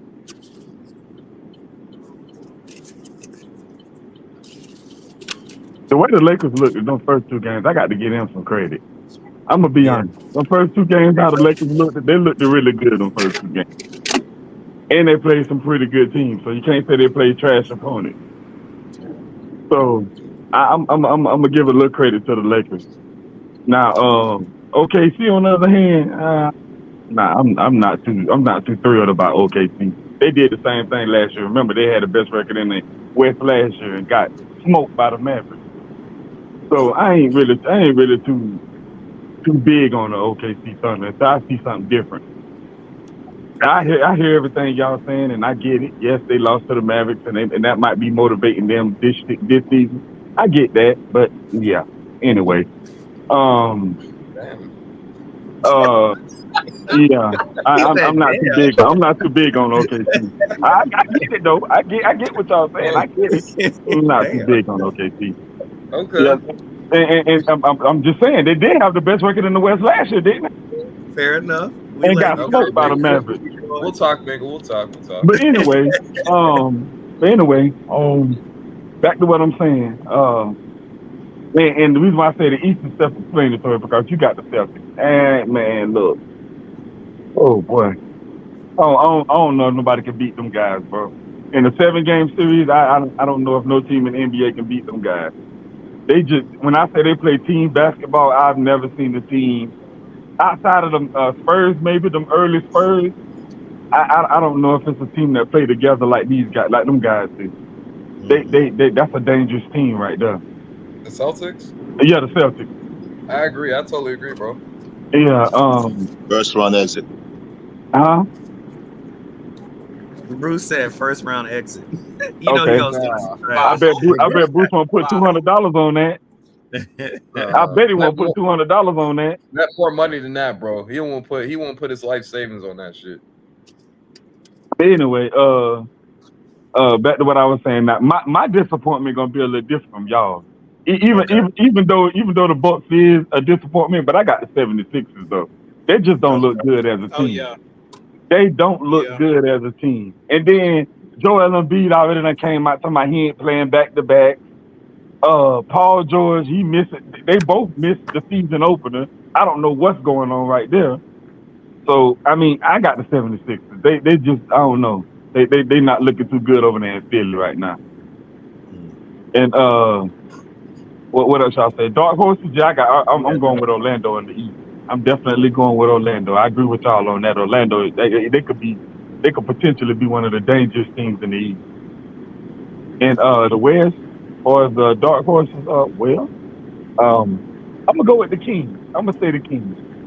I say the Kings would be a dark horse for me.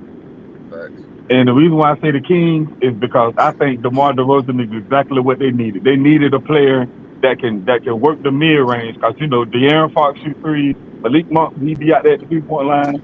Sabonis, yeah, he's a mid range type guy, but he's not like a DeRozan type mid range guy. He's more of a like paint, slash mid range type guy. But yeah, I think DeRozan is what they need, and I think they'll play pretty good with DeRozan. So I'm gonna say the Kings would be my dark horse in the West, along with the Warriors, because I do like how the Warriors look too. I was watching the Warriors game; they look amazing. I was like, wait a minute now, hold on, they might should have been traded Clay. Not bad, Bruce. I gotta watch the Warriors. Yeah, they look good, man. The Warriors look good though. They look good as a team. I know it's early. Everybody come like, it's just 2 games, just 1 game. Yeah, it's early. I agree, but they look good though. You can tell a lot from 1 game, bro. It's basketball. Basketball's not a difficult sport to understand, bro. Yeah, you're right. But it is an 82-game season though. That's a long. That's a long season. Yeah. I agree. Injuries, all that could play a role. Yeah, that's what I'm saying. That's what I say. That's a long season. So yeah, that's what I mentioned about the Lakers, man. It's like, as long as AD can stay strong, they might be pretty good. Yeah, man, AD is. I've been telling people AD is a monster. And bro, if AD keep playing like he playing, I got AD as MVP. Call me crazy. I got Okay. AD, I'm I got sorry. AD MVP if he keep playing like he playing and don't get injured.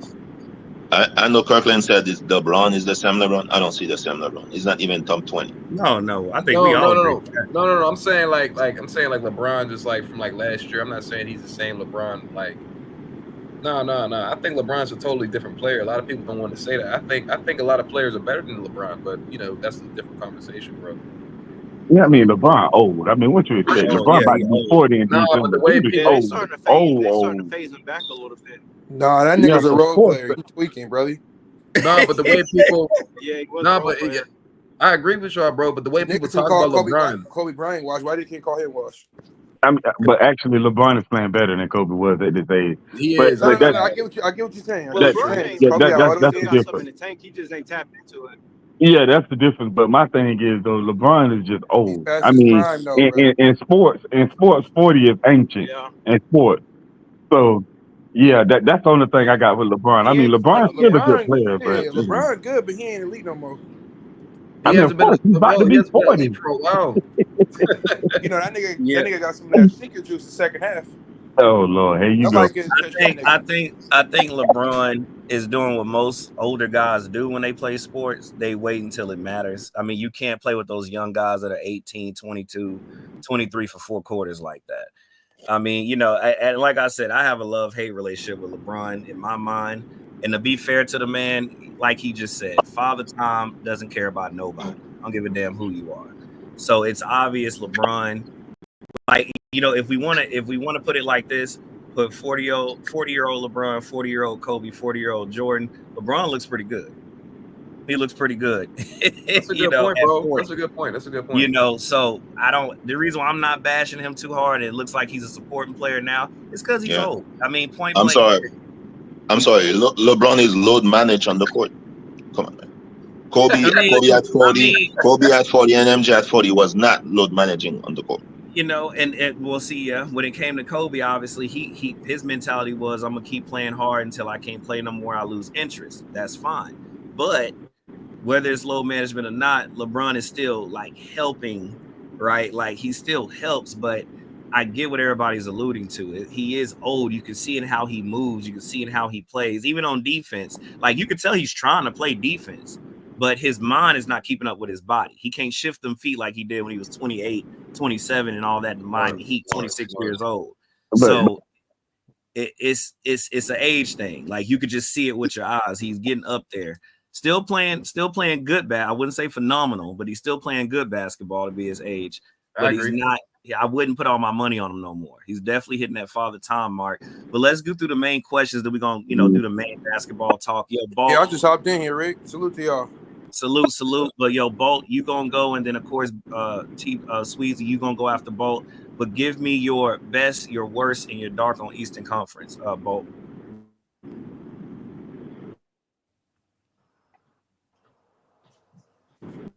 Bo, you there? T-Sweezy, go ahead. Bolt, you'll go last if you're fixing your phone or your camera or your computer. I was like, is I he just talking? Because joined, I can't hear nothing. Is he talking? Oh yeah, Mingo, you can hear me? Bolt, are you there? He must be on mute. Can y'all hear me? Just there. Yeah, now we can hear you. Hello? Yeah, we can hear you. I can't hear nothing. All right. Okay, All so right, it's cool, best, Bolt. worst, dark horse, Yep. and disappointing. Yep. All right. So the best team I got in the West is obviously OKC, with the additions that they made with Caruso and Hardenstein on top of what they already had as a team. I just think they too much. And then what they did last year against Dallas. So all right, that's my West. And then I got disappointed in the West. I got the Denver Nuggets, man. They just completely let their championship team just fall apart. I know the NBA kind of helped do that, but like then y'all I just let KCP just walk. Like he just left. So they're disappointed in me. Worst team in the West. I got the Blazers. And then dark horse, I either got the Clippers or Memphis. That's a good pick. I think everybody forgetting about Memphis, man.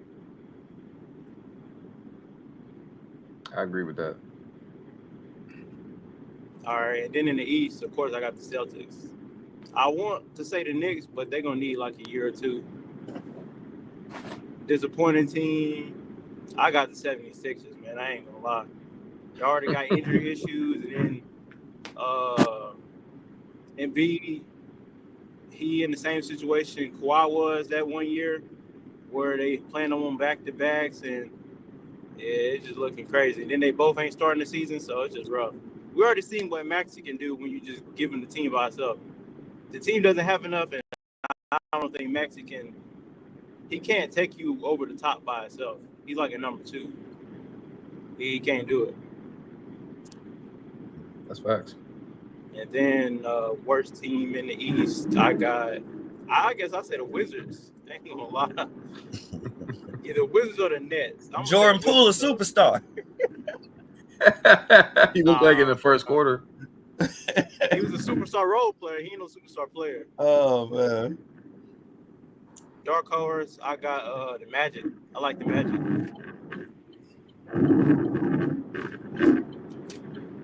Okay. Paolo, he keep it evolving. They gonna be tough. I ain't gonna lie. That boy tough, man. All right. Was that your picks, Bo? That was it? Yeah. Did I miss anything? No, I think you ran through them. Yo, Okay. T Sweezy, you go next, brother.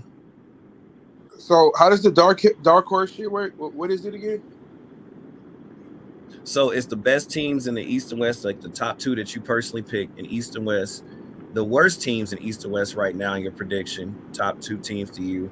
And then, of course, the dark horses are teams that you think are pretty much throughout the season or even there's going to show up during the playoff time. So, like give you an example, Miami Heat. They typically kind of just coast through this, year, and out of nowhere, they just show up in the playoffs. So that's the dark horse. The dark horse means like underrated sleeper type team. There you go. And then what's the worst teams again? What can I say about that? Whatever teams you think is just the worst, they're not going to have a good year. Okay. All right, bet. What's the one before dark horse? Best teams, worst, and dark horse. Best team, worst, dark horse. It's disappointing too. All right, Eastern. How many I could do in the How many dark horse I could do in the East and West? 2 in each category. 2? Okay. The best team in the East, my Celtics. You know what I'm saying? We look a lot different. Even though we don't run plays. Jason Tatum changed his jump shot. His jump shot been broke ever since he injured his wrist against Indiana in the 23 season. You feel me? So I didn't think it would take he changed his jump shot just like that. You feel me? Now we blowing teams out without Porzingis and stuff like that. You feel me? Joe, he got to figure these rotations out. You feel me? Because we got a lot of guys. You said I get to pick 2 teams in each. Each category. Right? 2 of the best teams. Okay. My second is Orlando. I like how the way they played. Luke Cornett and Sam Hauser, the Celtics' 2 worst players, have more points than Jimmy Butler and Bam in an opening night. That's crazy.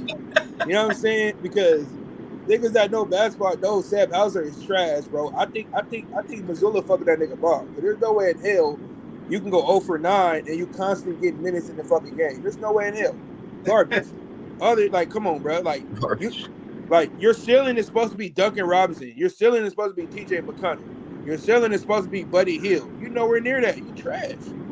But anyways, Orlando, they got KCP. They got better. I like the leap that Orlando took. They built their team to the draft.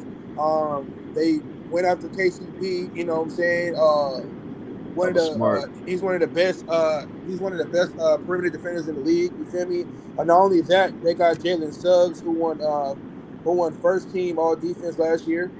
Did he really? You know what I'm saying? Sleeper. Or I think he one of the 2, first or second. But Jalen Brown got robbed. Everybody know that.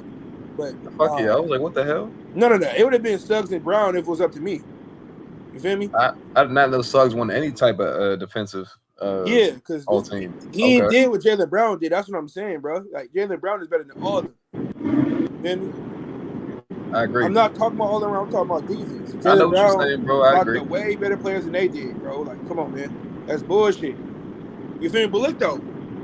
OG Anunoby is a top 3 defender in the league. He don't have no teams. You get what I'm saying? Everybody knows. You go off the item. OG Anunoby is the best wing defender. Him, McDaniels, Tatum, Butler. You know what I'm saying? Those are the top wing defenders in the league. You feel me? But you know the NBA rigged, bro. They be politicking. But yeah, my 2 top teams is Orlando. I think Orlando is a contender as well. And I would say Indiana, but they don't have no defense. You feel me?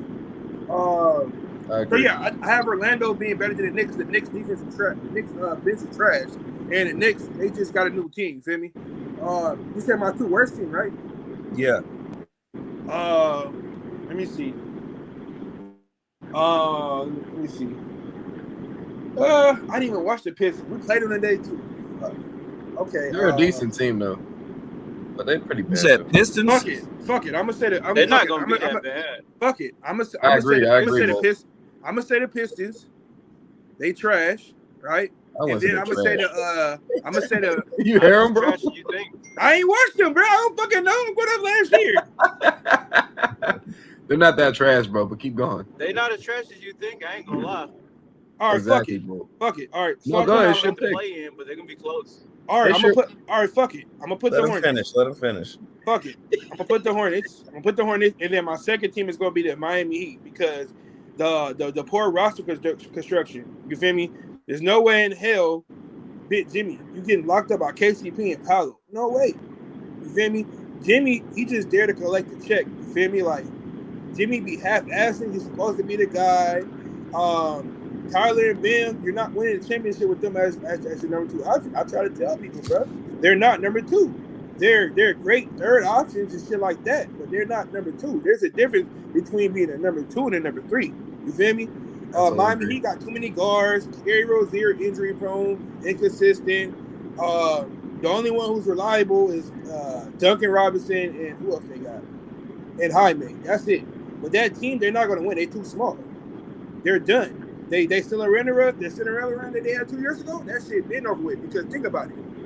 1 through 10, Miami can't beat nobody in the 7-game series coming out the West. Let's be real. Who can they beat?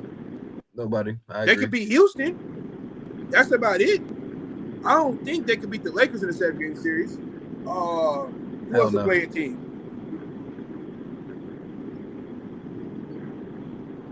No matter who Miami get. The Clippers, I don't think they beat them. Who got Kawhi? Oh, yeah, they're not beating the Clippers in 7-game Jimmy series and, with Kawhi. No, they definitely not. Kawhi. Exactly. That's what Kawhi I'm better. saying. So they keep saying we didn't have Jimmy this, Jimmy that. Miami haven't beat Boston all year. Miami only beat Boston one time, and that was in fucking what, game 3? You feel me? We've been blowing Miami out all fucking year. You feel me? So it's like, what the fuck? And they keep talking about we had a fucking a bubble run or whatever, this and that. Nigga, Terry Rozier haven't played since 2018 in the playoffs. Nigga, Miami Damn. haven't beat us all year.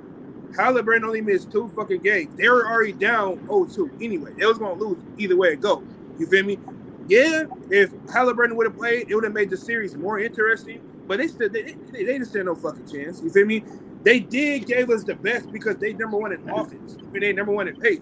People forgot that they got the number 1 offense in the fucking league. You know what I'm saying? So they hard to in transition, bro. Nobody can fuck with them. But yeah, my 2 worst teams is Miami and Hornets. And then the West. My sleeper team. I forgot to put sleeper, huh? My dark horse. My dark horse in the East. Oh fuck! I should have put Orlando. God damn it. I thought you did. I did. I think you did, bro. Okay, fuck it. Let's go to the West.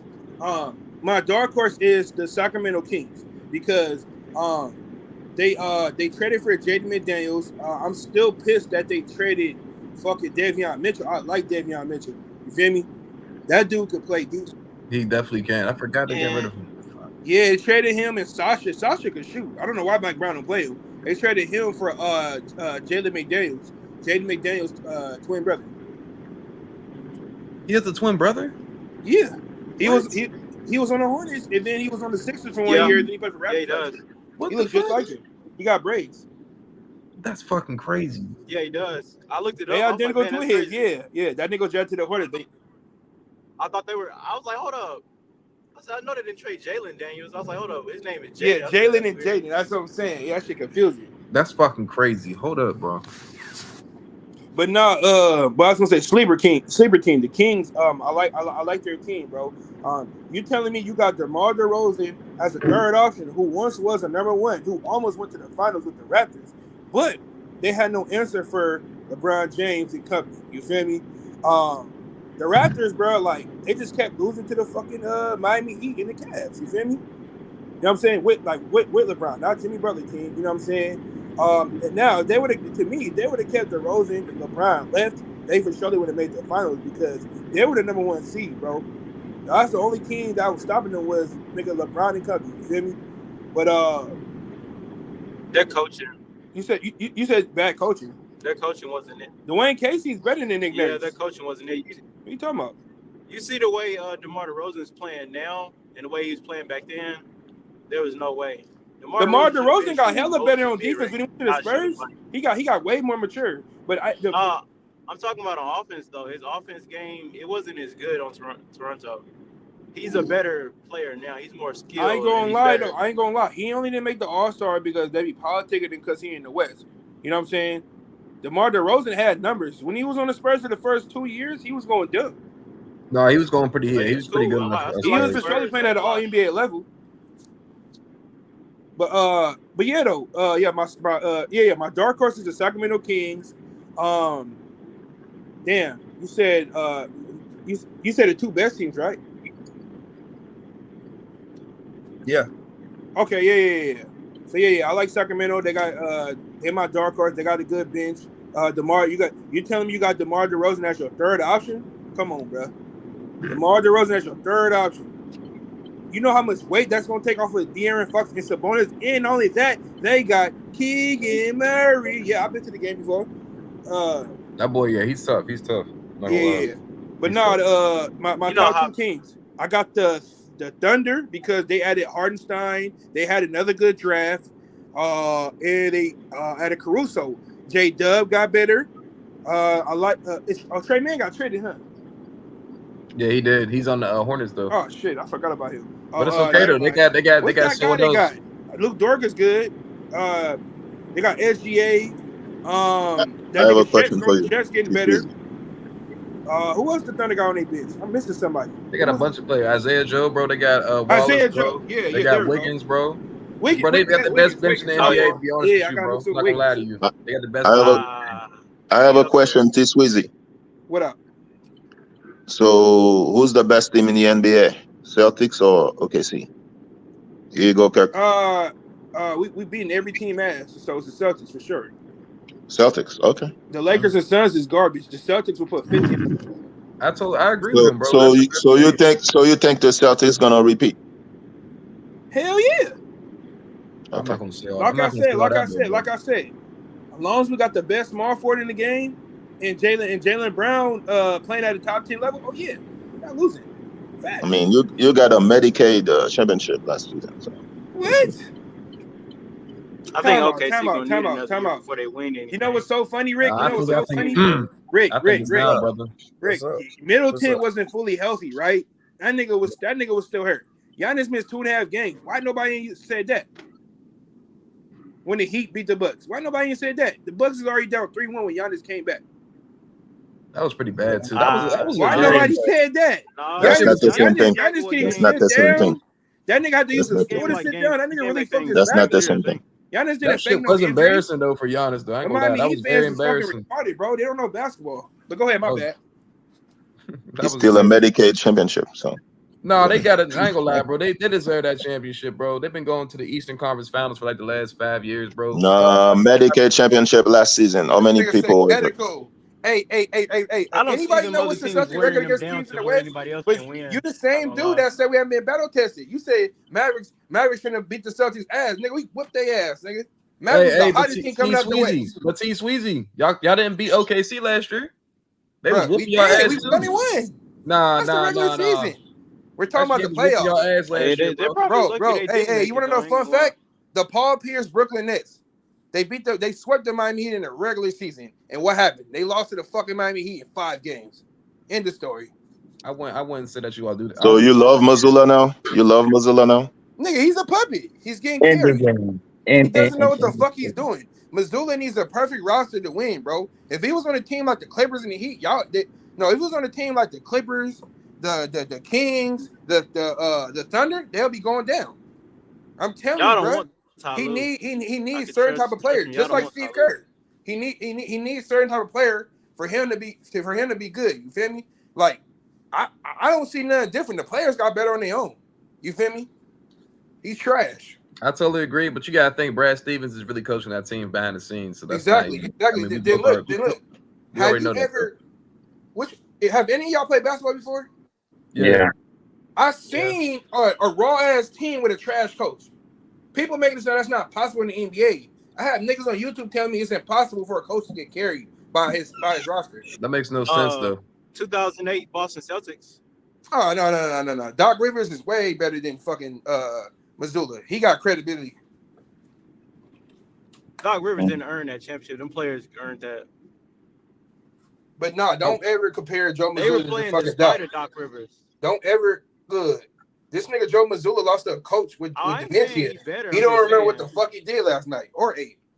That's how bad Joe Missoula is, bro. I wouldn't even That say nigga like garbage. I wouldn't say he's like completely terrible, but but we both know. But you gotta think the Celtics organization is a winning organization. Like y'all don't really need a coach over there.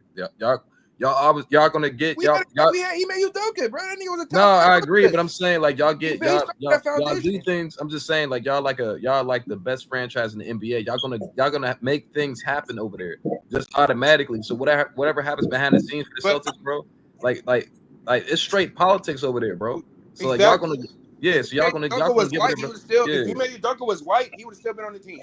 Yeah, I agree, bro. So it's like for y'all, it's not even about the coach, bro. Y'all gonna get whatever the fuck y'all want because y'all the Celtics. It's straight politics over there, bro. It's straight politics. But exactly. I totally agree. What I was gonna say. Yeah, Brad Stevens. He made Doga. They started that foundation. You feel me? Also, Brad Stevens built that coaching staff. You feel me? Sam Cassell is like the best assistant coach in the NBA. And then we got former players that used to play for us and shit. That's our assistant coaches. Emil Jefferson, Phil Press. What's the guy from Milwaukee? Charles Lee left us. He got a head coaching gig in Charlotte. How y'all doing, everybody? Everybody salute, peace, all love. Everybody pull up. Rick. Everybody. Yeah, I'm just gonna jump in real quick just to answer the question about the dark horse. Oh, I wasn't done. Oh, my fault. Well, go ahead and finish, my bro. Go ahead. Yeah, my fault. My top two teams. My dark horse in the West is the Kings. My number one is I got Thunder and I got Mavericks. And then the two trashiest teams. Fuck. Who's in the West? Who am I missing? You got the Jazz. Okay. Jazz and who? The Pelicans Jazz. and I already said the the Blazers. Blazers. Blazers. Yeah. Blazers and who else in there? The Spurs. The Spurs. No, I ain't gonna say the Jazz. Spurs. Yeah. I'm gonna say Blazers and Jazz. Blazers and Jazz. That's the two worst teams. And my two best teams is the Mavericks and the Thunder in the West. You know what I'm saying? My dark horse is the Sacramento. I do want to put the Warriors in there, but I gotta watch them more. I do want to put them in there because I ain't gonna lie. Bruce and Mingo, you make me want to watch the Warriors. I ain't gonna lie. Hey, the Warriors ain't bad though. But for some reason, something telling me that the Rockets gonna do something. I don't know why, but something just telling me that the Rockets gonna be decent. Rockets are a definitely good team, but they're a definitely good, decent team. I like the Rockets though. I mean, they're not a bad team. It wasn't a bad team last year. Exactly.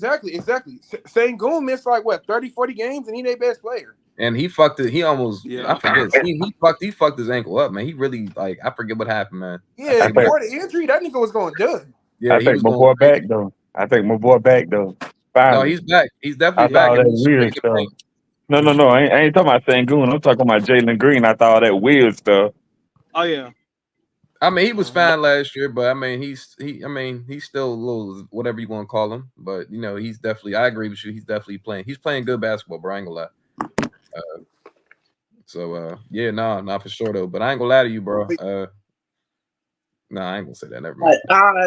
Hey, well, my dark horse in the East is Miami Heat. Oh, They're okay. always my dark horse. The Heat, Miami Heat is the best coach team in the East, and they got a lot of freaking nobodies. Might be So Orlando, bro. I'm not gonna lie to you. Put your money yeah, where I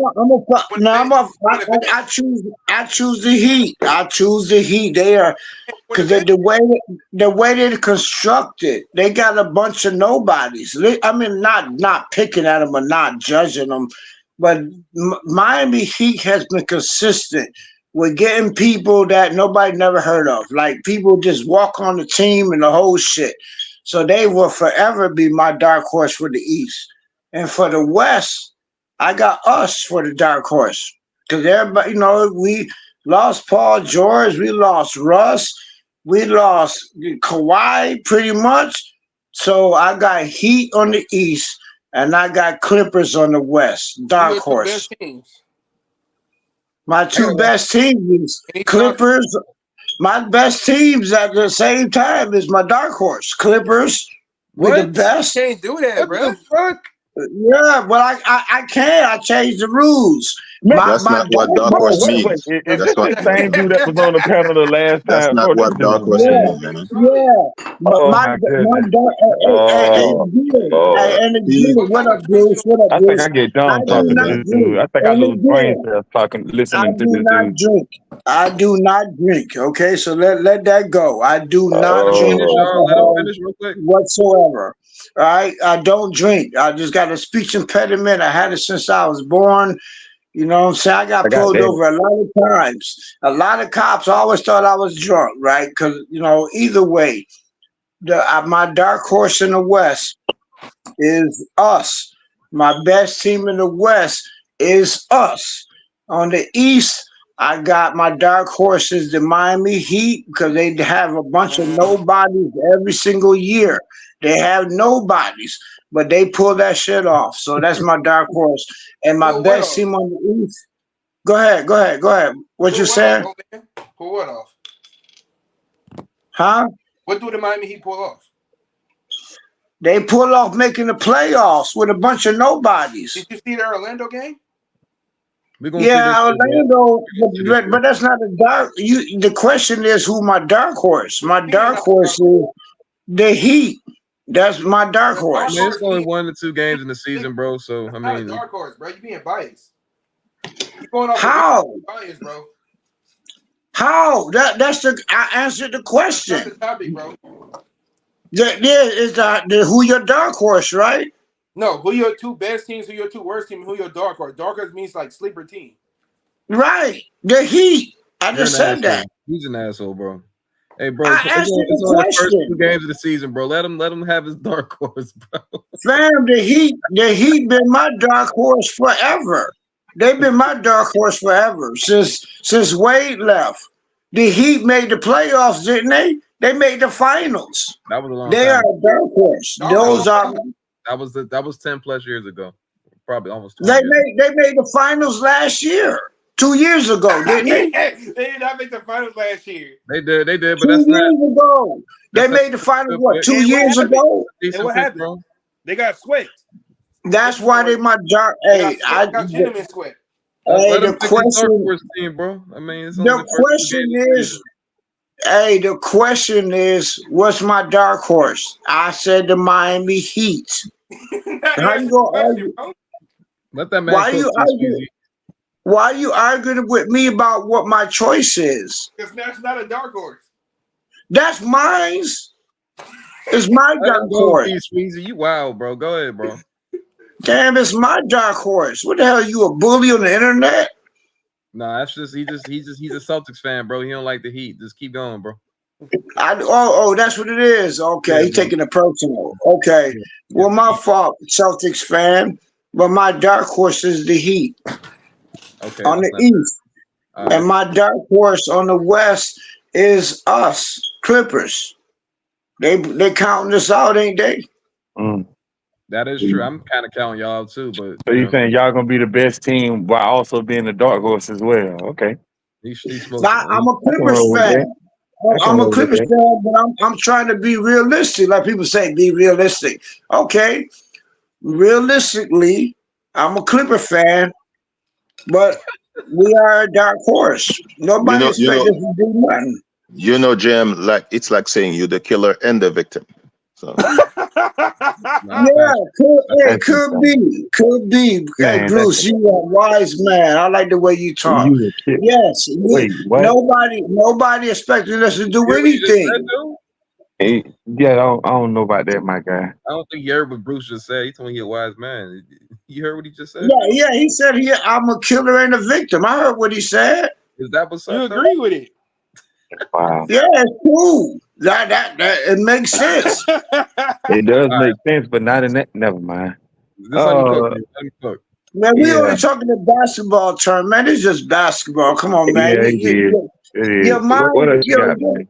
Yeah, get out your feelings, man. It's just basketball. I understand what Bruce saying. I fuck with him. So your best two teams in the West is who? The Clippers and who? My best two teams. That'd be us and I like the Pelicans. Oh my gosh. Oh, okay. I like Zion. I like Zion. If they build a team around Zion, the Pelicans could be okay. On the West, the dark horse for me, of course, is us. But outside of us, you know what I'm saying? It was on the one dark horse team. You know what I'm saying? Y'all. You said dark horse 5 times. Yeah, okay, my fault. Yeah, that's how glim it looked for us. You know what I'm saying? My fault. Who your two worst teams? But the Pelicans. The Pelicans are your two worst teams in the West? No, they my dark horse. Bro, what? Wait, I'm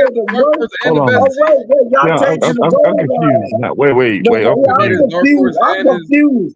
I'm confused myself. Wait, the question was, what's your dark horse? But now y'all, okay, the worst teams? I don't know. Who are the two worst teams? In the West and the East. It's the beginning of the season, though. So the worst team, worst. Okay, now I understand. Okay, the worst teams. Who the worst team in the West? What about the Mavericks? No, they're not stop that, bro. No, they're not. The Mavericks. I can't answer that. I don't know who the worst team in the West. What about I can't answer that. Okay, what about the fuck? Who didn't make? What about the Rockets? The West so wide open. Any team can make it. I don't have a worst team. So who the Clippers? Can the Clippers beat the Nuggets in the 7-game series? Yes, hands down. Can they beat the Mavericks in the 7-game series? Yes, hands down. Can they beat the Lakers? Yes, definitely. What, Bronny gonna stop them? What, Bronny gonna be the savior? We're gonna put Bronny. Who Bronny gonna check? Bronny's not gonna be playing, bro. So let's not even start with that shit. Bronny gonna be playing. He with his dad. You think Bronny ain't gonna be playing? No. Bronny's definitely gonna be playing. He with his father. Okay. Oh man. Can y'all beat the Thunder? Yeah. They only got 3 players. They only got 3 players, bro. Yeah. They only got 3 players. Yeah, okay. That's all they got. They only got 3 players. Who's the 3 players? Yeah, who's the 3? They got the tall white boy. I'm not being racist. I forget his name. You talking about Isaiah Hartenstein? No, they got the center. No, the other tall white boy. You talking about Josh Giddey? Josh Giddey? No, the tall white boy. You're an You guys know what he's talking about. Chet. Chet. Yeah, they got Chet. They got SGA. They got Chet. And who they just picked up? They just picked up Isaiah Hartenstein and Alex Caruso. Alex Caruso. That's 3 people. He just skipped over. That's 3 people. That's all they got. Hey, let him go, bro. Let him go. Whatever he think, man. I guess, bro. Well, it's my opinion. I'm asking you a question. They got 3 people. They got Chet, they got Caruso, and they got SGA. Who else they got? Man, they got Isaiah Hartenstein. They got J-Dub, which is Jalen Williams. Isaiah Joe. Exactly, bro. Lou Dort, they got Yeah, Wiggins, Lou they got Dort. Wallace, they got And they got bro, They got some players over there now. they got a lot of They players got over there. they 9 deep. They 9 deep over there. But they like 10 Okay, deep over so there. how many Who the Clippers players we stopping? got? How many players we got again? How many players we got? Time out. Who the Clippers got? Who they stopping? We They got got Norman And Powell. not Harden. being the We Pelicans got in series. Paul. Let me answer your question. We got Harden. We got Powell. We got Zubac. We got DJJ. We got KPJ. We got Powell. Did I say him already? We got him. We got Terrence Mann. Okay, we got Terrence Mann. We got Kai Jones. We I got got Mo Bamba. Jordan Miller. I We got got Mo Bamba. yeah, and Mo Bamba, and we got a fucking Kawhi. We got an injured Kawhi that might Yeah, I not got Kai play. Jones. No, Might not no, play we got a Kawhi who rested. He not injured. Mm. That's my No, guy, you bro, think? but I don't know. He No, might play at you the know, end I could keep going. We got Batum, right? We got more. See, Powell, Terrence Mann, blah blah blah blah blah blah blah. We got Coffee. Right, we got Bones. We got let me see, I can keep going.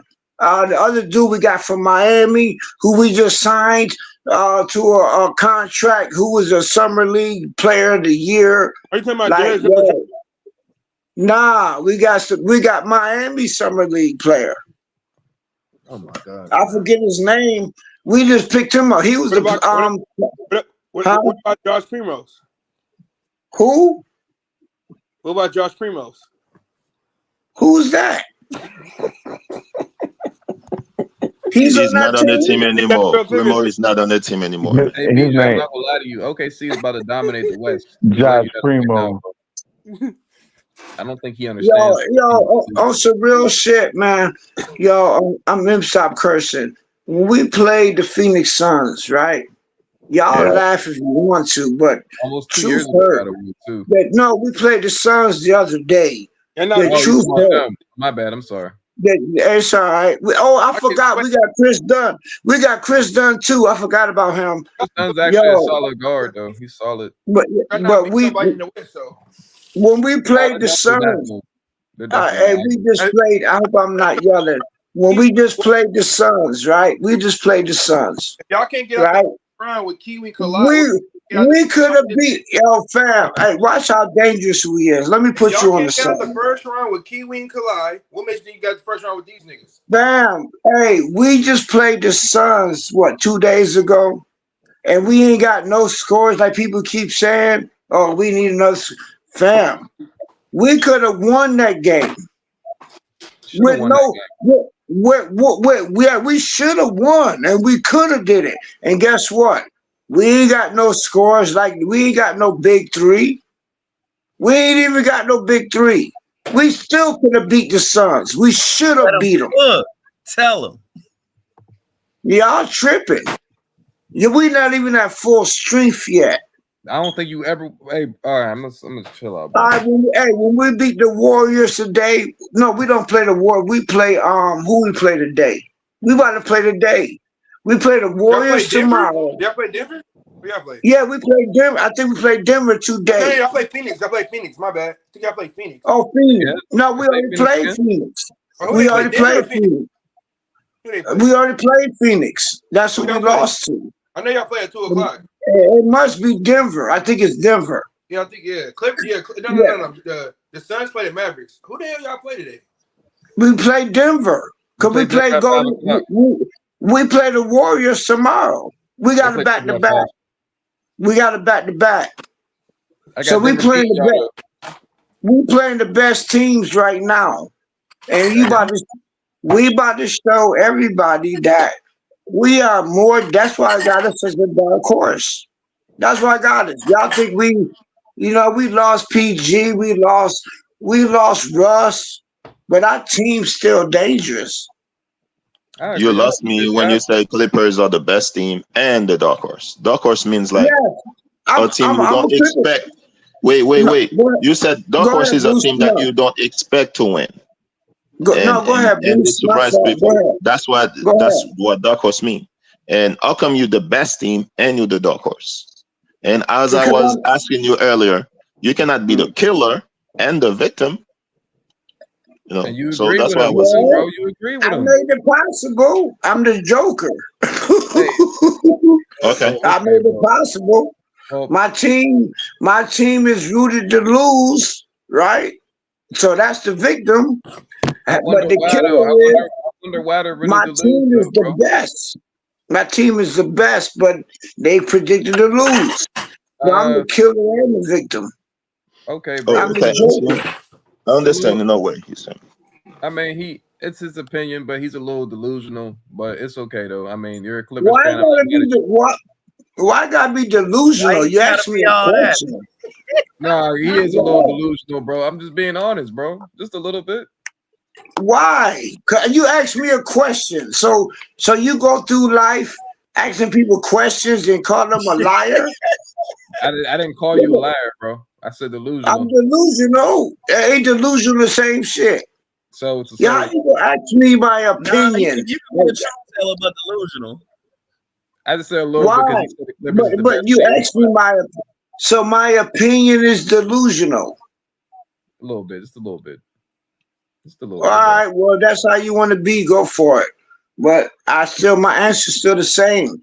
My Clippers are the dark horse. They don't expect us to win, but I'm a Clipper fan, and I still think we're the best. So that's why I say it's delusional, bro. Because you're a Clipper fan and you're saying the Clippers are the best team, knowing they're not the best team in the West. That means that you're Fam, just a what little. I'm supposed to say? What I'm supposed to say? I don't Stop, tell take me. out the bias. Stop being biased. Tell me You're what I'm not being supposed to obvious. say. No, I'm Tell not me gonna what I'm tell you what supposed you're to say. supposed to say, bro. Right I'm now, not. Just tell me. That's your right No, now opinion. you're no, on a playing team. no. If I said it wrong, tell me what am I supposed to Y'all say? Tell definitely me. not gonna be a top 5 seed. I know that for a fact. So I don't get it. Y'all can hear me? Yeah, we Yeah, can. Yeah, y'all definitely not gonna be a top 5 seed, old man. I don't know. I mean, I don't know about that. So you think y'all gonna win more games than Memphis? Yes. So y'all Yeah, gonna I get do. Hell yeah, we're gonna win more games than them. First of all, the Wolves is wounded, so y'all right? winning more games than the Lakers. The Lakers not even Traded gonna be a top away 5 Cat. seed. How The the hell y'all gonna Wolves, be above the Lakers? hey, Y'all the can't be Wolves top 5 traded seed. away Cat. The Yeah, Wolves traded away Cat. They got a Randolph who was injury prone himself. Who is Mason Rudolph? The dude from the Knicks. What's his name? Why are you laughing? What Oh, I don't Rendo, understand. Julius Rendo. Yeah, Rendo. He Julius said Randle. Mason That's what they got. is that what he was talking about? You, I bet you ain't got no friends, cause you an asshole. I bet you ain't got no friends. Oh man, how? I bet you ain't got no friend. You an asshole. We trying to talk basketball. You making jokes? Want to be a bully? You being biased. I You better not definitely are punch you in your face. Hey, bro, Straight up. you That's are that being Henny bad though, talking, bro. old man. That's that Henny. Old man is being bad though, bro. But that's his team. That's his opinion. I can't. I mean, if you think the Clippers are the best team in the West, that's your opinion. Even though that's very I'm a bad. Clipper fan. Fam, I'm a Clipper fan. What else I'm supposed to think? Tell me what I'm supposed to think. So are you Who saying else this? better? You're supposed to Hold on, keep it bro. Hold 100, up, bro. bro. You're lying. Are you hold up? Are you saying this? Hold up. Are you saying this Clipper team is holding you in chains, bro? Is that what you just Nigga, told me? I'm a Clipper fan, fam. What the fuck do you think Clipper fan mean? He What's tied, wrong with you? he tied to Kawhi Bro, basement. so if I'm a I fan of bet you. somebody, that means that they supposed to dominate my opinion. Is that what you're saying, bro? Yo, it's my opinion. But you just It's said you're a mine. Clippers fan. Okay, so What what's does the that mean, problem? though? Okay, so I What could the be a fuck? okay. I'm an What do OKC you mean? fan, What right? do it mean? What do you mean? What do it mean? I'm a Clipper fan. So Are you What does slow? that mean, bro? so since you're a Clipper fan, that means that the Clippers are the best team in the West. That's what you're basically telling me. Duh. That's bad. That's called bias. That's called being How is biased it biased? What the hell are you talking about? because that's your favorite team. So of course you're going to say they're the best team in the West. Okay, oh, there you go. So what the problem? What's the problem? I don't understand. What's the I'm saying that problem? they're not the best team in the West because it's That's your opinion. My opinion. I answered the question. What is wrong with you? All I'm trying to say is that your opinion is biased. That's all I'm saying, bro. Well, I don't understand what the hell you're talking about. How about that? Oh wow. I don't understand what you're talking about. I just explained it to you, bro. But never mind. No, hey, as the young kids say, you can miss me with that. Miss me with that. Miss me with the Clippers, then, bro. Can we talk about basketball? Can we keep talking about basketball? That's what we're talking about. We've been talking I have about a question for you, Rick. I have a question, Rick. Yeah. What's up? Do you think Dim is gonna finish the season with the Bucks? You said Dim? Dame Lillard. Oh, Dame. Look, I mean, we got him on contract. I want to trade him. I'm being honest. We gonna trade him be for who though, Rick? Man. I mean, get some younger pieces, like something, because he ain't doing nothing. Y'all can hear me? Yeah, we can hear you. That nigga Rick don't me off. Because Giannis said that if they don't win this season, they could trade him. So does Giannis want out? Giannis wants out? I mean, he said that. I mean, look, if Giannis wants out, I mean, to be honest with you, I mean, where you gonna go? You can't play the way you playing with other teams who are already kind of solidified. They got a system going, unless he's willing to change up his style of play. But if he wants more help, then yeah, you got to get rid of Dame. I wonder who you gonna get Dame for. Like, who you gonna get for Dame though? Like I said, some younger pieces. I mean, because to be honest, like far as his trade value, the last couple of years he's been playing, you can't really trade him for nobody big. And then, but you can get, some nice little picks or some people who have not shown superstardom yet. People who are doing decent. Like I use what's the brother's name? Cleveland Cavaliers. Like Todd James. Like you can go for pieces like that, like 2 or 3 people like that, just to have a bench. Because a reason why I say go that route is because I don't see Giannis really changing his style of play for anybody. So if that's the case, he shouldn't, bro. So what I'm saying is, if that's the case, just stay where you at, stay at home, and get pieces who are going to work with you. I don't see any team wanting Middleton on their team because he's already hurt every season, and he's older. So that's he played pretty good in the playoffs last year, though. But the thing is, though, they paid him too. And I was about to say, but then again, though, he's still useful when he does play well. He didn't have his full. Oh no, was that 2 years ago? He played last year in the playoffs. He played pretty good last year. He won a game for y'all, didn't he? That's what I'm saying. When he plays, he can still play. I mean, yeah, I agree with Bruce. You probably ain't gonna get much for him, but I don't really see trading him because like I said, they got the main core of their team that won a championship. But my biggest thing is that Giannis, he's not gonna change his style of play, so he might as well just stay where he's at and just get better pieces for Dame that can help him out. Because I look at Giannis how I kind of look at Luka. Like, they're gonna do their thing. That's they team. The people gonna let them do what they do. So just put pieces around them. But I just don't see Giannis like going somewhere and be like, you know what? I'm gonna follow the system. I'm gonna do this. Like his ego is too Greek freakish, man. Like he ain't finna change that. So unless he's willing to do a whole 180 in his life, hey, get rid of Dame and get you some more pieces. Get a deeper bench. I don't think Giannis should have to change his game at all, bro. I mean, he's still the second. The reason why I say change his game is because you're not gonna do that with the Warriors. You're not gonna do that with the Kings. You're not gonna come down here and do that with the Bulls. Like you're not like they have certain type of systems they already run, especially with the coaching. Like you like he's good enough to do his thing, quote unquote, but it's not winning basketball. I don't know. Well, it's not because when you had Drew, here's the effect of Drew Holiday right here. Let's go back in time. Yeah. When you look at Giannis, nothing has changed from when he won a championship up till now. He plays the exact same way. I totally agree. The only difference is that he's gotten better a little bit with his true shooting percentage around that mid-range where he has stopped and do that little pull-up. He got a little bit better over the years. That's really it. He's still going to take off, go down the middle of the paint and try to dunk. Now, here's the problem. Teams now already know how to build a wall around him. So they're already prepared for him. On top of that, He doesn't know what to do if the ball's not in his hand. He looks like a lost kid out there. And I'm just as much as I love watching him play, I got to be honest. This is not effective basketball. It's just not going to help your team, because if you're going to hold the ball that much, have the possession of the ball in your hand for that period of time, you need to do something with it. And yeah, you could drop 40 points. Hell, you could even drop 50, but you're still getting blown out by 20 damn points. You're still losing. So the point of the game is to win. So we know you can put the ball in the bucket, but we're not winning. So if you try to take that type of style of game anywhere else, where other teams right now, if you're paying attention, is moving the ball, is running some type of system, is having a motion type of play, he's not going to be effective. Yeah, he gonna give you an easy, 20 piece, like easy, but that don't mean you're gonna win. I think he needs back to the basket post up fadeaway. He does need that, but has he been doing it? That's the problem. Like, he can't wake up one morning and he needs a refund from Akeem, because I don't see where he's not. Well, you know what? I'm about to defend Hakeem. Hakeem trains everybody the same. You just got to imply it.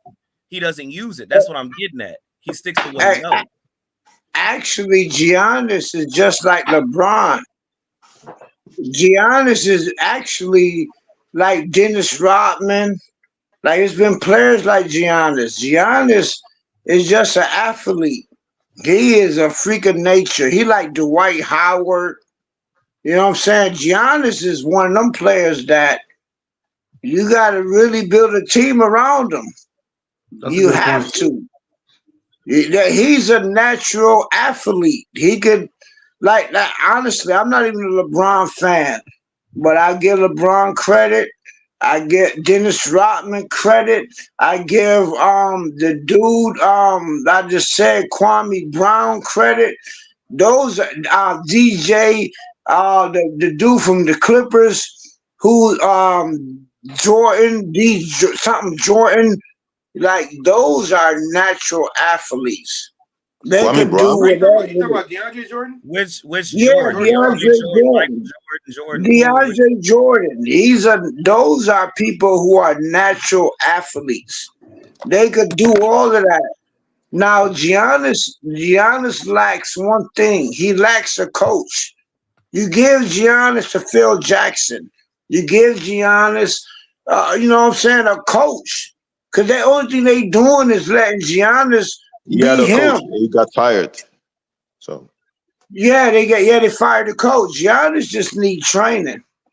Giannis That's a good point. We beat Giannis, right? We beat that motherfucker, but honestly, he proved the Clippers. The Raptors. The Raptors. When Kawhi was on the Raptors, I don't mean to say we, but Kawhi beat them. But Kawhi understood that this dude right here is a natural threat. That's why Kawhi checked him. He only need if Giannis ever get a good coach, he will be a beast. He's already a beast. Yeah, well, that's too late. It ain't too late. He just ain't got no brains. See, athletes, believe it or not, when you a pure athlete, you can do whatever sport you want. Only thing you missing is a good coach to train you. That's it. That's in history. Doc Rivers is not a good coach. I'm not gonna lie. Apparently not. Apparently not. Because when you a natural athlete, you deal with coaches who let you do what you want. Jordan, the same way. Jordan was a natural athlete. 6 years. He didn't win no ring. It took Phil Jackson, right? Kobe Brown. Huh? Ty Lue not a good coach? Nah, he not a coach. He never been a coach. But Ty Lue Ty Lue played with Kobe. Ty Lue went to won a championship with LeBron, finals. Yeah, but guess what? Sometimes you could write a tailwind off of people. You write the tailwind. That's what happened with Doc Rivers. You ride the tailwind, just like Doc Rivers. Doc Rivers only won one ring, and that team he had. Of course, they had Perkins, they had motherfucking Kevin Durant, they had Rondo. They that was the only. That Kevin man said Garnett. Kevin Durant. Oh my God. Yo, I think he must have said Kevin Garnett. Stop that, y'all. He must have said Kevin Garnett. You know what I'm saying?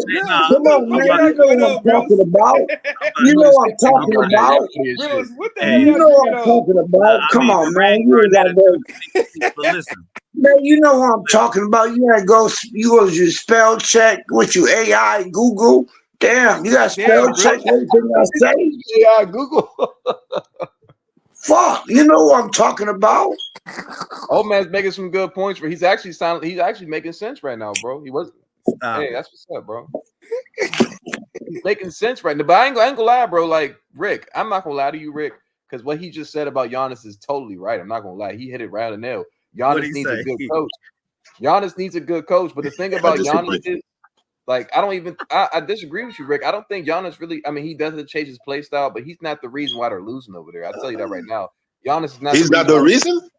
No, he's He not missed the last two playoffs. He been been injured. Bro, fuck that, bro. Giannis is the second best player in the NBA, bro. No, he is. He's still the second best player. Hold up, Bruce. Giannis gives you 30, 11, 5, 2 blocks, and a steal. He is not the reason why they fucking lose. Just looking at stats. That's all you. No, I'm not even looking at stats. I watched Giannis play, bro. He's not the second best player in the NBA. No. What is he, bro? Kawhi Leonard is. Y'all smoking crack. Kawhi Leonard ain't top Giannis 10. is the second best player in the NBA, bro. Like, who's the second best player in the NBA? Tell me, Bruce.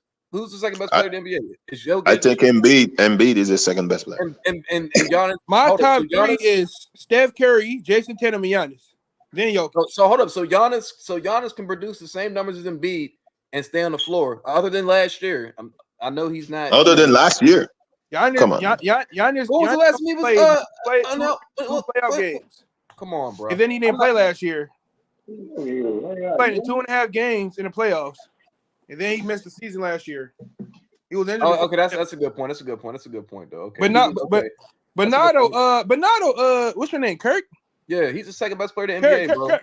Kirk. He's My not top the three, second best. Kirk. So look, for example, SGA was a top 5 player last year, right? I totally agree. He was. Does that mean he's better than Steph Curry? Fuck no. Wait, hold Steph Curry on. had a little down year. Like he ain't better than Steph. He's Come on, bro. Yo, If Steph was washed, then I'll be something different. But he ain't better than Steph. If Giannis get Phil Jackson, Giannis would be the best player in the league. And Phil Jackson is still Phil coaching. Jackson always had a perfect roster. He was still coaching, but yeah, that's a good point. Phil Jackson always had a perfect roster. But No. Giannis need Rick Carlisle. T. Sweezy. I can easily distinguish. He need Rick Carlisle. Hey, go ahead, Rick. Hey, Kirk. T. Sweezy.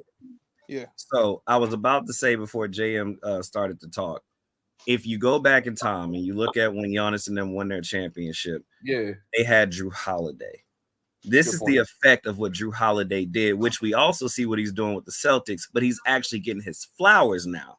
But he did the same thing with Giannis, but Giannis gets all the praise because he's a superstar of the team. Yeah. So Drew Holiday was the key to Giannis didn't have to change his style of play because checks and balances. Giannis didn't have to worry about trying to run up and play defense on the top of the key and then chasing you down and trying to block, because Giannis's mind is, I'm going to try to go for a block if they do get through, which rarely happened because Drew Holiday had your ass on lockdown. But let's just say if you got by Drew Holiday somehow, some way, it wasn't fast. It was slow enough for Giannis to come and help you. And when Drew Holiday stole the ball, or when Giannis tipped the ball from a steal because Drew Holiday pushed the ball out, now you're doing 3-on-2, 3-on-1 basketball. And we know that Drew Holiday and Giannis are scary people when it's 2-on-1, 3-on-2. That's already a problem. That's facts. With that being said, anytime that your top defender, which was Drew Holiday at the time, is basically protecting you from playing full out defense, and all you have to worry about is the rim, which again, Drew Holiday, and I'm going to safe to say about 60 to 65% of the time, wouldn't even let the ball get near the rim. So Giannis could just focus on his guy, and when the ball got stolen, he can do what he does best and take off running like a gazelle, right? That's what helped him with Drew Holiday. And it didn't really take a lot of coaching when it came to that play style. That was Drew Holiday basically making Giannis play at his top most potential in the play style that he already plays. Now, should, though. look at Dame Lillard. And then don't forget, there was a lot of games during those seasons with Drew Holiday that when Giannis was slipping because he had his games, Drew Holiday actually made up for it. So when Giannis had a low 20-point game, your boy Drew Holiday gave him 15, 18 points to make up for the other 13 or 15 points that Giannis was missing. So it was a check and balance with those two. They helped each other out a lot. Yeah, it was a compliment. Okay, go ahead. But Drew Holiday never got his flowers like that with the Bucks. So Wait, hold on, Bruce. Hey, Rick, no, you right. I never said Drew Holiday was his Robin. Drew Holiday is way more smarter with basketball than Giannis. That's my whole thing. What I was saying is that Giannis is just a natural athlete. That's it. Drew Holiday was the difference maker. He was the one who made the banners to Drew Holiday was Giannis' coach. Believe it or not. You're right, Rick, I have a question. Yes. When Giannis won Defensive Player of the Year, Drew Holiday was playing on the team, right? I'm asking. I don't know. I'm not sure. So. Yeah. Yeah, Drew Holiday is some weird shit. Drew Holiday was like Giannis' father. Okay. So why did Giannis? I said it's some weird shit. I said that because, like I said, I'm not good at talking. But the honest way I can explain it is Drew Holiday really helped Giannis. Giannis is a natural athlete. He needed guidance. So Drew Holiday was Giannis' guidance. I agree with Rick what he said. Giannis is just a natural freak. So why did Giannis said it's Dame team? It's Dame team now. Dame is not that type of player. Dame gonna go for himself. Giannis is still Giannis. When Drew Holiday left, it's showing right now. That was Giannis' freaking mentor, was Drew Holiday. Dame is going for himself. So that's going to leave Giannis on the island. He's a natural athlete. He ain't got no coach. That's a good point. He's making some good points, though. I'm not going to lie, bro. He makes some good points. You're funny, Kirk. All right, Jay. No, that's serious, bro. He's really making some good points. I'm you for a second so I can finish what I was trying to say. Kirk, you something else. Bro, I'm so serious. But let me finish what I was going to say. Let me finish. We're going to talk, bro. And then, Bruce, because when I watched the interviews, now this was a couple years ago when Dame came, to answer you, when I watched the interviews, Giannis really wanted Dame to feel like he was at home. Like Giannis understood, and even Dame said this in the interview. Dame literally said verbatim that, he's used to having the ball. He knows that Giannis wants the ball, but Giannis told him straight up, yo, man, when I get the ball, I'm just going to go. I'm just going to take off. So sometimes you got to scream at me to get the ball. So they were trying to make each other just feel comfortable because you got one guy who's supposed to be the man where he come from. Giannis is the man here. So it's like they wanted to make sure they didn't have any tension, both big egos playing together. So I think they were just trying to make each other feel good, right? Like, hey, if you want the ball, just scream at me, right? They were trying to make each other feel like brothers. Like, we don't want that type of tension here. So that's where he was coming at it with that. Now, like I was saying, Drew Holiday, okay? And I left off on how he pretty much was complimenting the way that Giannis plays the game of basketball, but he doesn't really get his flowers like he does. I don't care what anybody argues with me. A championship wouldn't have happened if Drew Holiday wasn't there, because this is how much he protected and complimented the way that Giannis plays. Now, let's go back to where we're at now. Look at Dame Lillard. Dame Lillard is a shoot first point guard that has no defense whatsoever. That's already a problem. It does not compliment Giannis right out the gate, because now Giannis, and again, alluding to you, Bruce, the reason why Giannis got that defensive player of the year when Drew was there is because, again, he complements everything Giannis does, because his blocks look amazing when you have a 6'4" point guard slowing the guy down that's coming to the lane. And by the time he goes up, you're already hawking over him by 10 feet, throwing the ball back to the ground or taking off for a dunk. But that all started with Drew Holiday. Now he doesn't look like that because Dame gets blown past so fast that you will catch Giannis behind the guy that just blew past Dame, because he's like, Giannis like, damn, what the hell? He tries to get in the play, but by the time he goes up for a block, he just smacking the glass. The ball already in the hoop. That's the effect of Drew Holiday. So the problem with Dame is that you can't slow nobody down. You can't stop nobody. And damn, if you can't even do that, then at least hit 40 or 50 points with all these damn shots you taking. But he'll go out there and only hit 2 for 10. So now you're not even doing a check and balances with the scoring. So this is why your boy Giannis can literally score 35, 40 points and blow out people with Drew, but then he'll score 40 or 50 points and still get beat by 20 or 15 with Dame, because Dame doesn't make up what Drew was making up and evening out with Giannis's game. Like, he doesn't compliment him. I give another example. You think about Michael Jordan and Scottie Pippen. Okay, before Pippen came, Jordan was still doing his thing. And this is to allude to what James is talking about, athleticism. Jordan was still doing his thing. He was always Michael Jordan. He was always doing his thing, but he was out there. It was just him. Then when you get a guy like Scottie Pippen that comes and complements your game to where other players on the opposing team get slowed down by your I don't want to call him sidekick, but sidekick in this matter, by Scottie Pippen. You know what I'm saying? Like, Scottie Pippen could pick up your best player. He was holding Magic Johnson, everybody in the playoffs. Like, Jordan does not have to fully focus on the top players. He can pretty much do what he has to do without worrying about, okay, I got to run back and get on Magic. No, Pippen got that for you. And even if Magic get past Pippen, it's going to be slow enough to where I can go help out Pippen. See what I'm saying? Like, we complement each other. But Dame does not do that for Giannis. And then what makes matters worse is that he can't even put the ball in the damn hole. So this is why Giannis is still hitting the same stats, but he's not winning anything, because Drew did a lot of that cleanup for him. But again, he didn't get those flowers while he was there. But as soon as he hit the Celtics, he was getting mad love, because the Celtics and the coaching already knew, damn, I don't know if they understood what kind of trade they just made. We already a good team, but shit, now, again, let's look at the finals with the Celtics and the Mavericks. Look at what Drew was doing. It's like now your boy Tatum could play a whole different position. He can actually play his true position, because now you got a guy at the top of the key. I don't have to use Tatum at 6'10" at the top of the key. I could actually allow him to play small forward, power forward, and have an actual guard go up top, which is going to complement Tatum and Brown's game. So now when we get a steal or a pick off, we could just take off. So Drew Holiday has that effect no matter where he goes. He literally compliments people that he play with.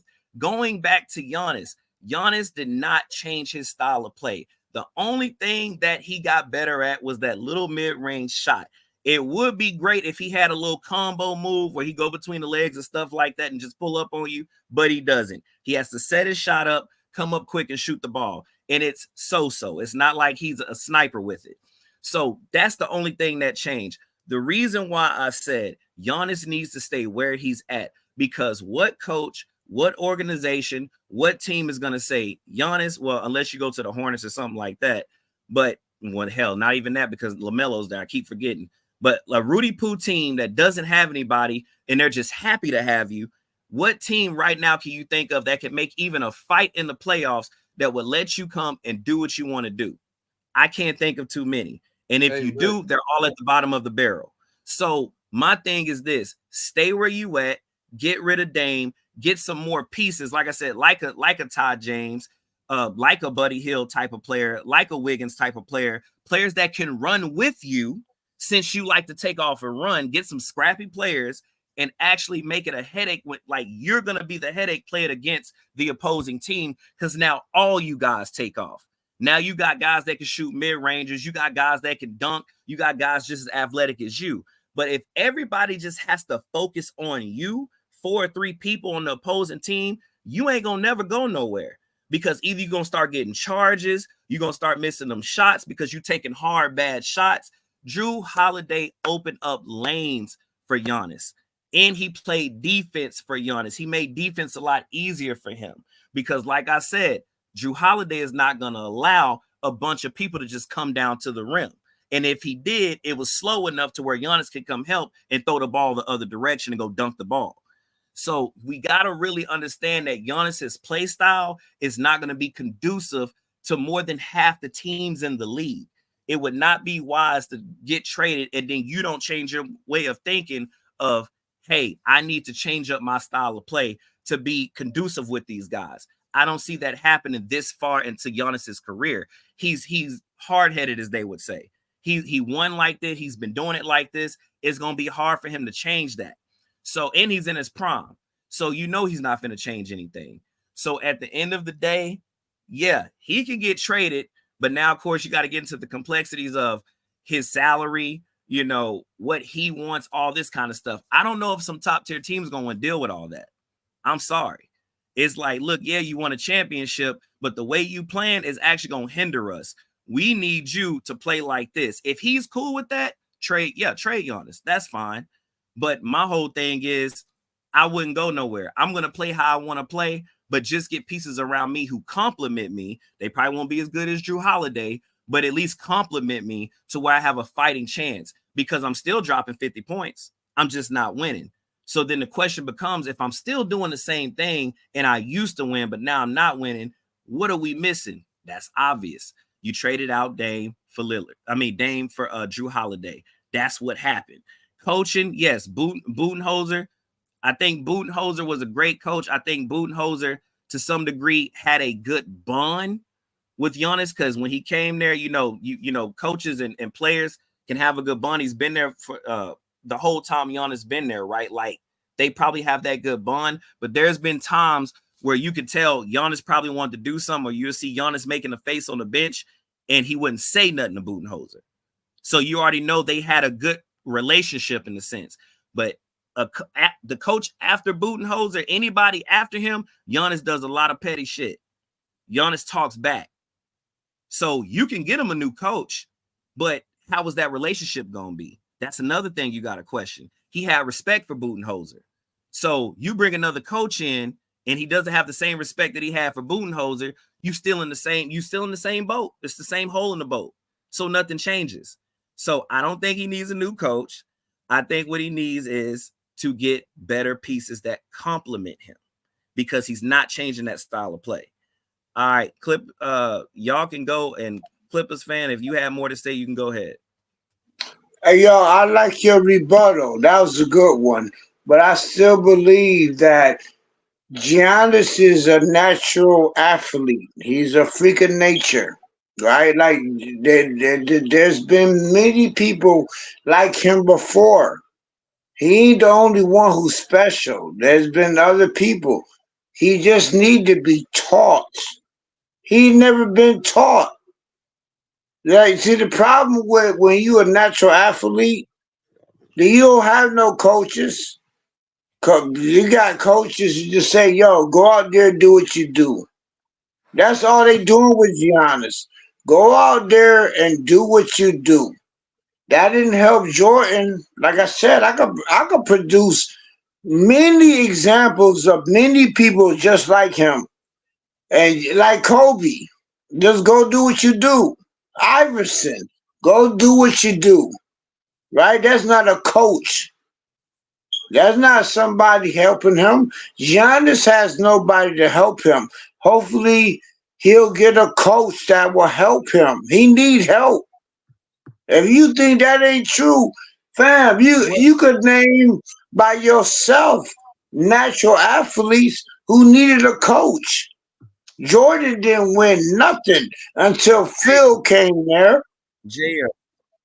Yes, sir. But you know why Jordan started winning when Phil got there is because Jordan changed his mindset. Because Jordan got through playing with a team that he had. This is facts. I'm not making this up. This is facts. You go back and look at the documentary. The man himself. No, Jordan literally Jordan. had to carry them old teams. But then when Phil Jackson got there, Phil Jackson had to tell him, Jordan, you have to pass the ball. We have to move the ball. When So Jordan we got right. with the program, they started winning championships. Well, we right. Well, that's what I said.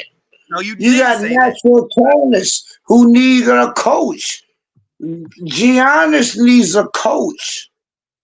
You just said what I just said. My point, no, JM. The point that I'm making is that it doesn't matter what coach goes in there. Jordan was okay with changing his style of play. Giannis is not going to be okay with changing his style of play. It doesn't matter what coach. You bring in a coach.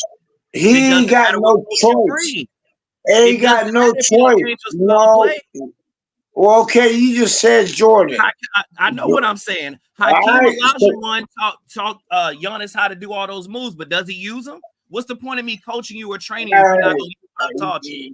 You just said it yourself. Jordan changed when Phil came there. That's what I've been saying. Is not going to change anything. Yes, he is. Give him a coach. Give him a coach. Right, I got you. You know what I'm saying? Give him a chance. Okay. Give him a coach. We watched Jordan. We watched Kobe. We watched multiple players go through the same shit. You got somebody, even Kawhi. Luckily for Kawhi, is that he started the league with a good coach. That will help them. A good coach help. You think it's a game? Kawhi is the most different person on the Clippers because he came from a coach. When you are a coach, you could be a natural athlete all you want. You could do that shit all day. Even Jordan, like I said, Jordan, Kobe, you know what I'm saying? Shaq didn't become nobody until Shaq became somebody when he got with Phil. Phil actually made Jordan, Kobe, and Shaq. They was already scoring. Shaq was breaking Shaq was breaking fucking backboards. That's what he was doing. Just a beast. Does athleticism win championships? No. So why do you keep harping on athleticism? Coaches win championships. Coaches win it. Shannon Brown was athletic. Vince Carter was athletic. Tracy McGrady was athletic. And no coach. And what coach do they have? No coach. Coaches don't win championships. I remember when Phil Jackson. Wait. When Phil Jackson was coaching the Lakers for 2 years with Kobe, they didn't win a championship. Yeah, he changed Kobe. What did Phil Jackson do? That's not what I said. Yo, Kobe came into the league shooting air balls. Wait. Let's stay on topic. Let's stay. You go into different topics at the same time. Oh man, you jump around a lot. I do agree that Phil Jackson did change Kobe. No, I'm asking this question. His question was, I'm asking this question. Kobe, when he came into the league, was shooting air balls. Phil Jackson was Google it. Kobe was shooting air balls. Okay, what's the point? Behind me, old man. I know everything about Kobe. Go ahead. All right, so I ain't lying. But go ahead, Bruce. Go ahead, my fault. Go ahead. I lost my train of thought. Go ahead, man. I lost my train of thought. I do agree, but hey, bro, I do agree that that Phil Jackson, without Phil Jackson, Kobe wouldn't have those 2 rings in 09 and 010. He wouldn't, without Phil Jackson, he wouldn't have won two rings without Phil Jackson. I do agree with that. Coaches do matter. I mean, it's like 50-50. I mean, if you don't know what you're doing out there, you have to be able to what Rick's saying though. Rick's saying that Giannis at this stage of his career is not going to listen to anybody, and that's the problem. Like, it's not the problem about getting a coach. Of course, you need a coach, but are you going to listen to the coach, or are you going to actually be in your position? And that's the problem. Giannis is like, nah, bro, I don't got none of that shit. Kirkland. And that's all Rick is saying, though. And I kind of agree with him because Giannis, that's why I still call him the second best player in the league. He's still doing the same shit from 3 years ago. But, I mean, it's still dominant. He's still, like, Giannis is still like a legit 40 wins by himself. But he still needs to understand how to play the game. And that's what Phil Jackson did from MJ. MJ Like he said, MJ changed the mentality. Phil Jackson was like, okay, like you can still dominate, but you have to involve your teammates. You have to play in a triangle offense, Jordan. You have to be in the post, and you have to do triple threats. You have to pass, shoot, or dribble. I mean, and Jordan, he changed his mindset, and that's how he won. So Rick was definitely right about that. If he didn't change his mindset, Jordan would have never won. He would have been like, "Oh fuck it, I would have averaged." Why? No, but I What said are you? that. I'm the one who said he needed a coach, but that's why Kawhi is so. You're right. Yeah, but Rick didn't say it I'm right, but telling you, it doesn't matter if you get a coach. Giannis is not changing his play style. Giannis, he will have to. It's up to him. He will have to. We gotta see though. We have to see. We gotta see. He will have to.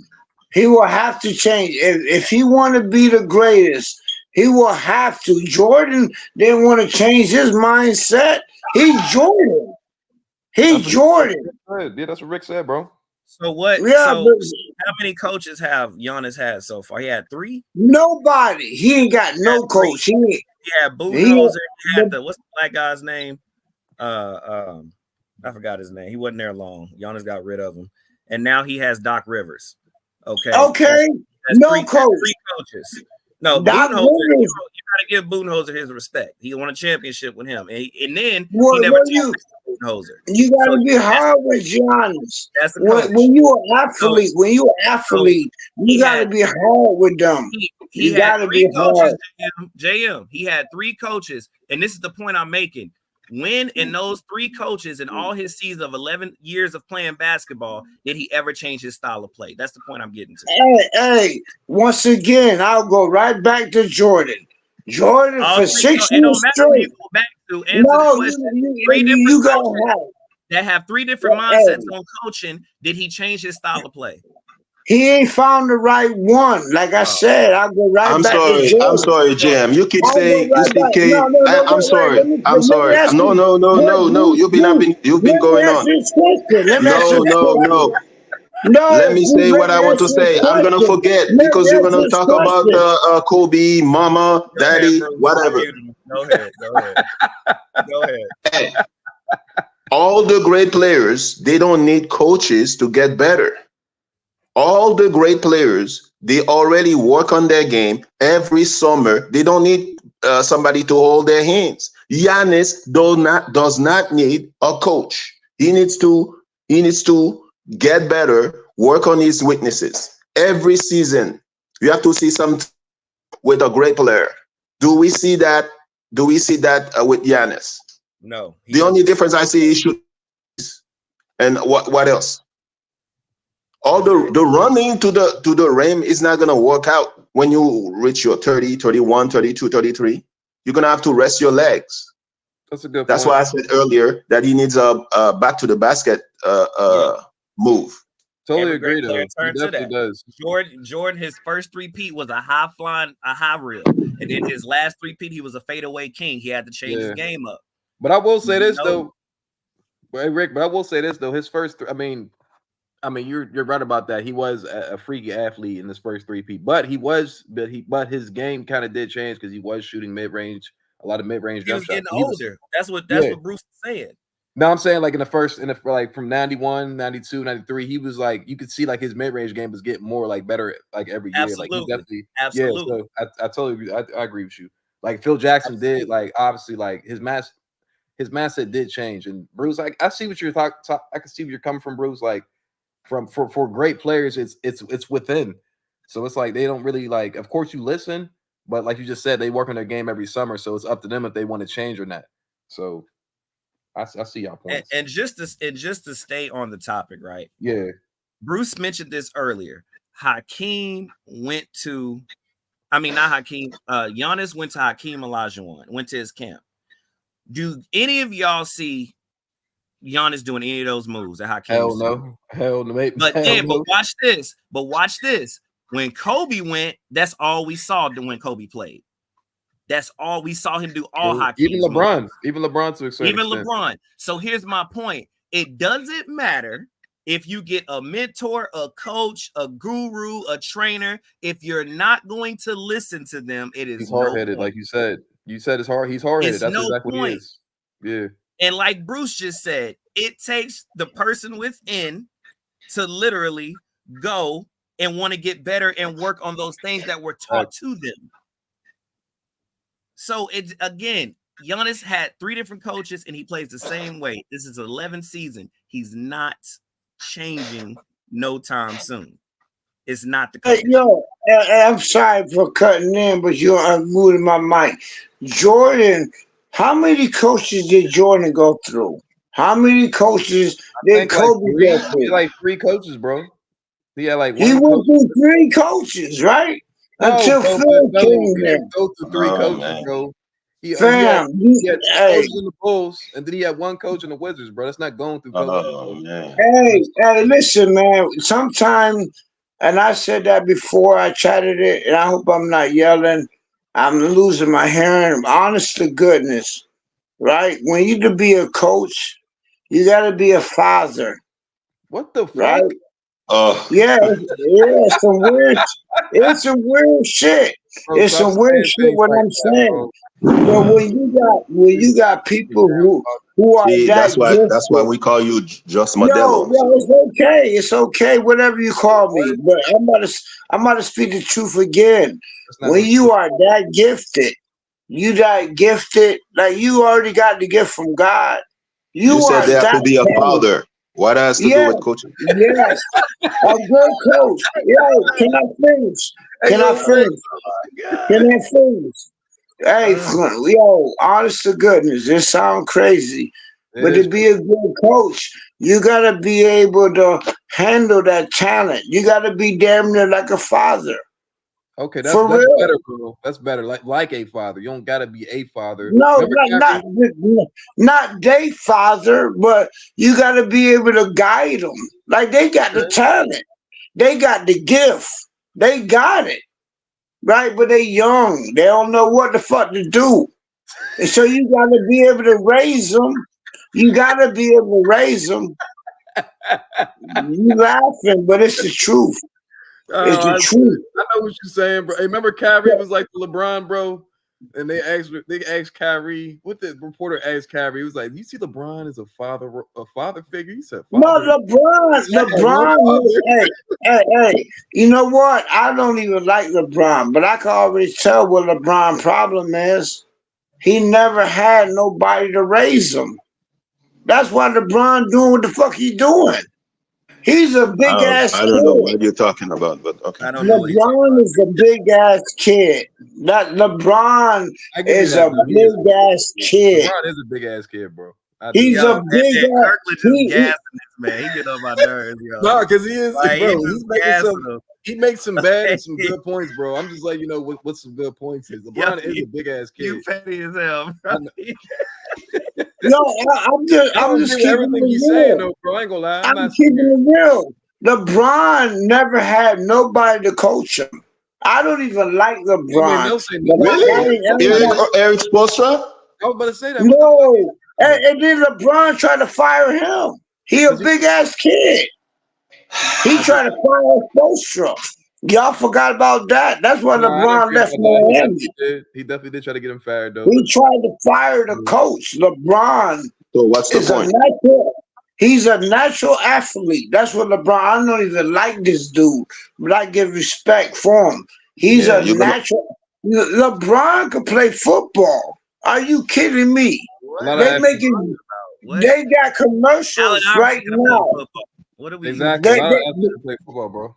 Yeah, they making commercials right now with Kevin Hart about LeBron Kevin going to Hart. football. He is a natural athlete.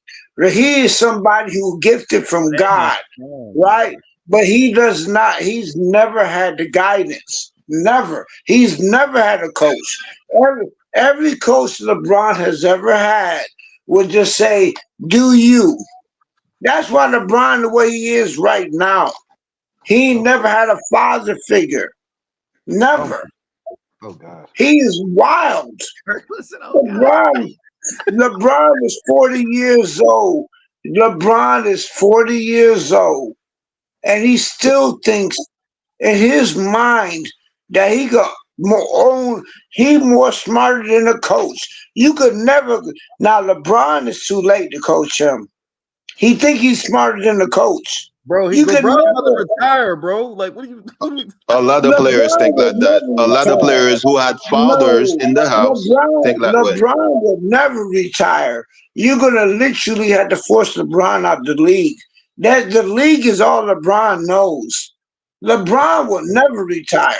That's not gonna happen. Well, So Tom that's what Brady you said, retired, bro. so He gonna play when he's 60 years old, bro. Yeah, he goes. He gonna still. Unfortunately for LeBron.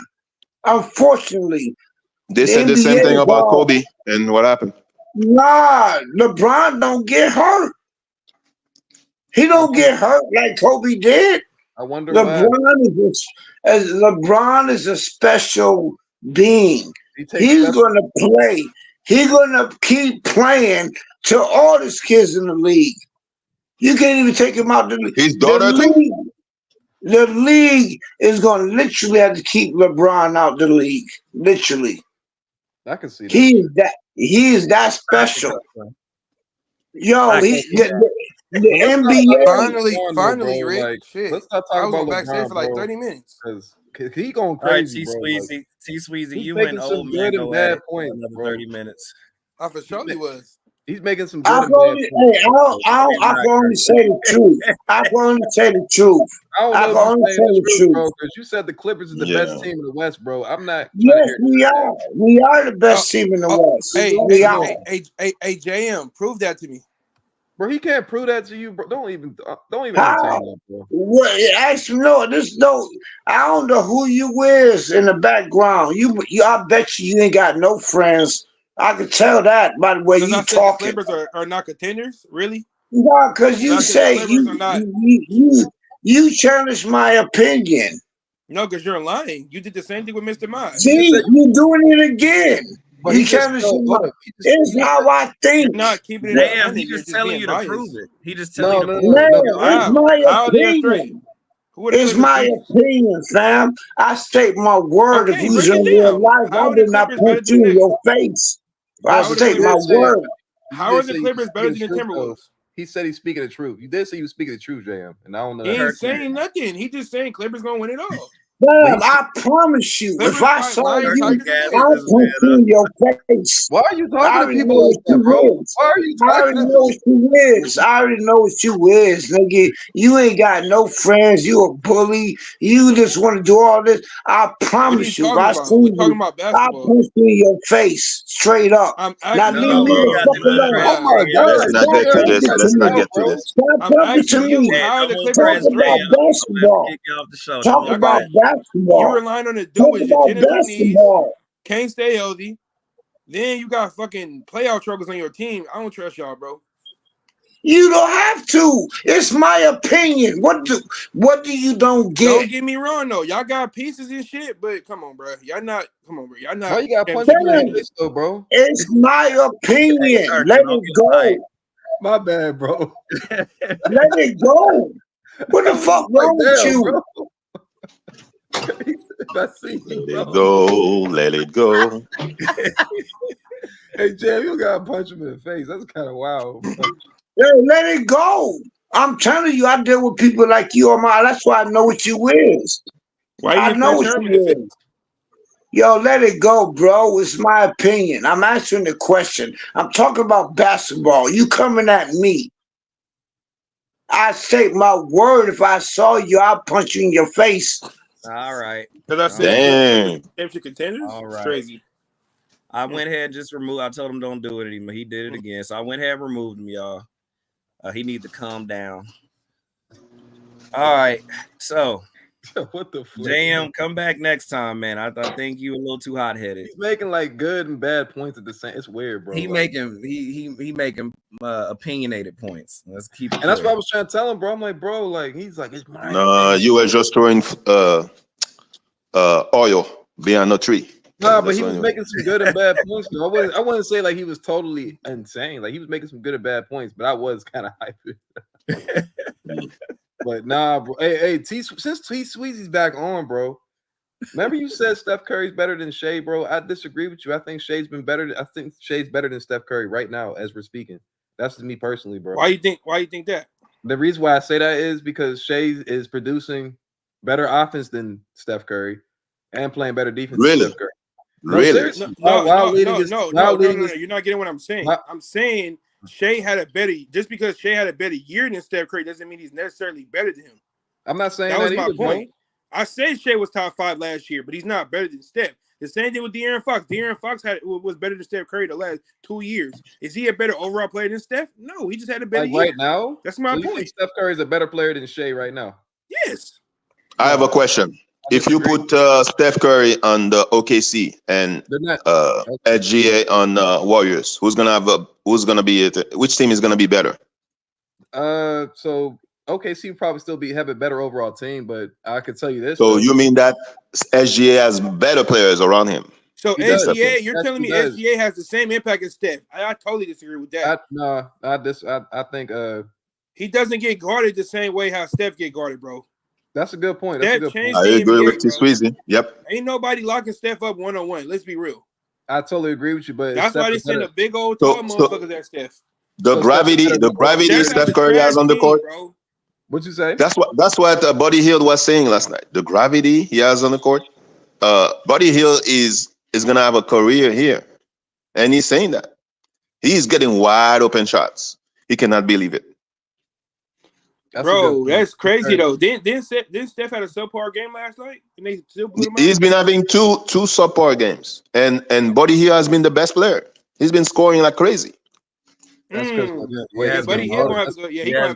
He's been balling out of control. Oh yeah, and they got D'Anthony Melton too, and they got Slow Mo. So you saying that's because Steph Curry's getting guarded like that? I still think Shay's a better player than him overall, bro. I think Shay's a better ISO player. But what has Shea done? Steph Curry actually had a bad shooting night the other night.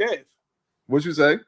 What has he done for you to say he's a better overall player? No, I'm just talking about for like the last. It's not even based off the 1 year. I mean, I think Shay's has been a better player than Steph like the last 2 years. To be honest with you, I'm just saying like Fox better than Steph the last 2 years. Does that mean he's a better player? I didn't see that in the Olympics. Ooh, I didn't see that in the Olympics. So we're gonna act like Steph was just catch and shoot threes the most of the time in the Olympics. I mean, no, he was shooting while falling on the ground, and No, Steph was, bro. I'm not gonna lie to you. Steph won the Olympics for them. I'm not gonna even sit here and play with you. Steph is still a great player, but if you ask me who I'm taking, Shea or Steph, Shea is a better overall player than Steph Curry right now. And I think Steph Curry has a better defense than SGA. No, he does not, bro. That's a lie. All right. That's a lie. I've seen SGA actually play defense, and I've seen Steph Curry play defense. Shea played SGA is terrible defensively. That's not terrible. You said terrible? Yep. Do you not watch OKC, bro? I watch OKC. Lou Dort has to take the player every time SGA getting burned. They put Lou Dort on the player. So let me let you know something. So that's why OKC went out and got Caruso because of that. That's exactly okay. They didn't go out and get Caruso because Shea's a bad defender. Let's go out and get Caruso. That's not the reason why they got Caruso. They have why they got him.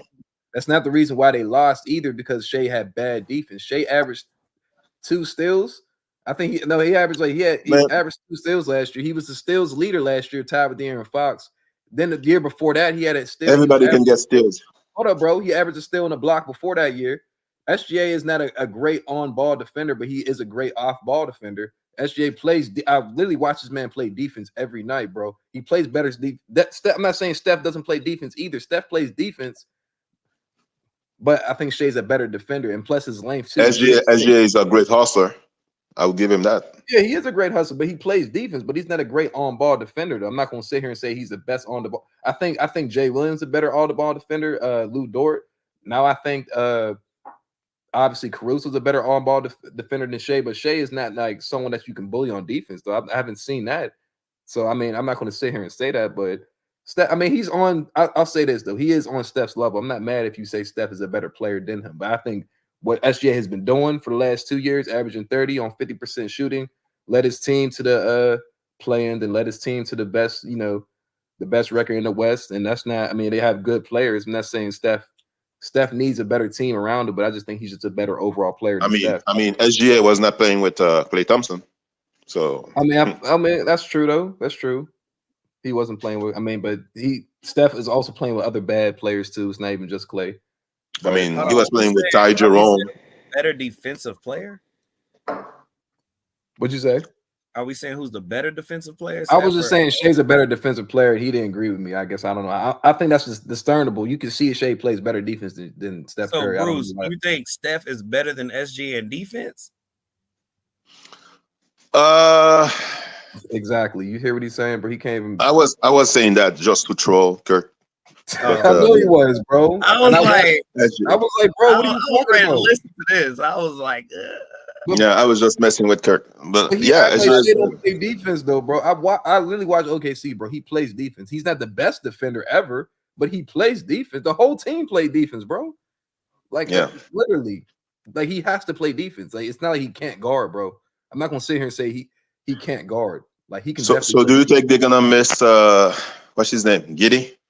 They're gonna miss him a little bit for the playmaking. That's why Shea had 8 assists the first game, but they're gonna miss Giddey. They're not gonna miss him too much because obviously he didn't play that much in the Dallas series, and he wasn't the reason why they lost. To me, the reason why they lost is because they couldn't. Actually, no, it might have been because they couldn't really get like a lot of plays. So they might miss Josh Giddey a little bit, bro. You might be right about that. Shea has to be a playmaker. I mean, his size was phenomenal for you because he get rebounds and assists. So that's who you talking about. Giddey. Yeah, Giddey. For sure. No, Giddey was bro. Giddey's a white Lonzo Ball to me, bro. Giddey has a high IQ. He can definitely. It's funny. They have Lonzo Ball in Chicago, and now they have the white Lonzo Ball. Exactly. No, for real. No, yeah, exactly. I thought that was funny too, bro. I said, bro, they play just alike to me. But the difference is Lonzo Ball can shoot and Giddey can't, and Giddey's a better slasher than Lonzo Ball. I think Giddey is like Ben Simmons to me. That's a good point. Okay, that's a good point though. But they're gonna miss him a little bit. But I mean, I'm not gonna lie. Even before, like Shea was always a playmaker for OKC. He wasn't just a go. He's not like a Devin Booker. Devin Booker's a pure scorer. Shea can score like Devin Booker, but he could play make better than Devin Booker.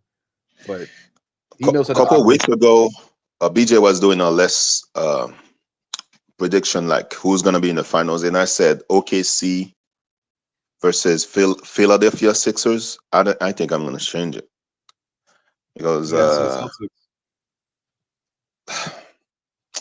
I'm not a Celtics fan because they copy the Warriors and just shooting threes.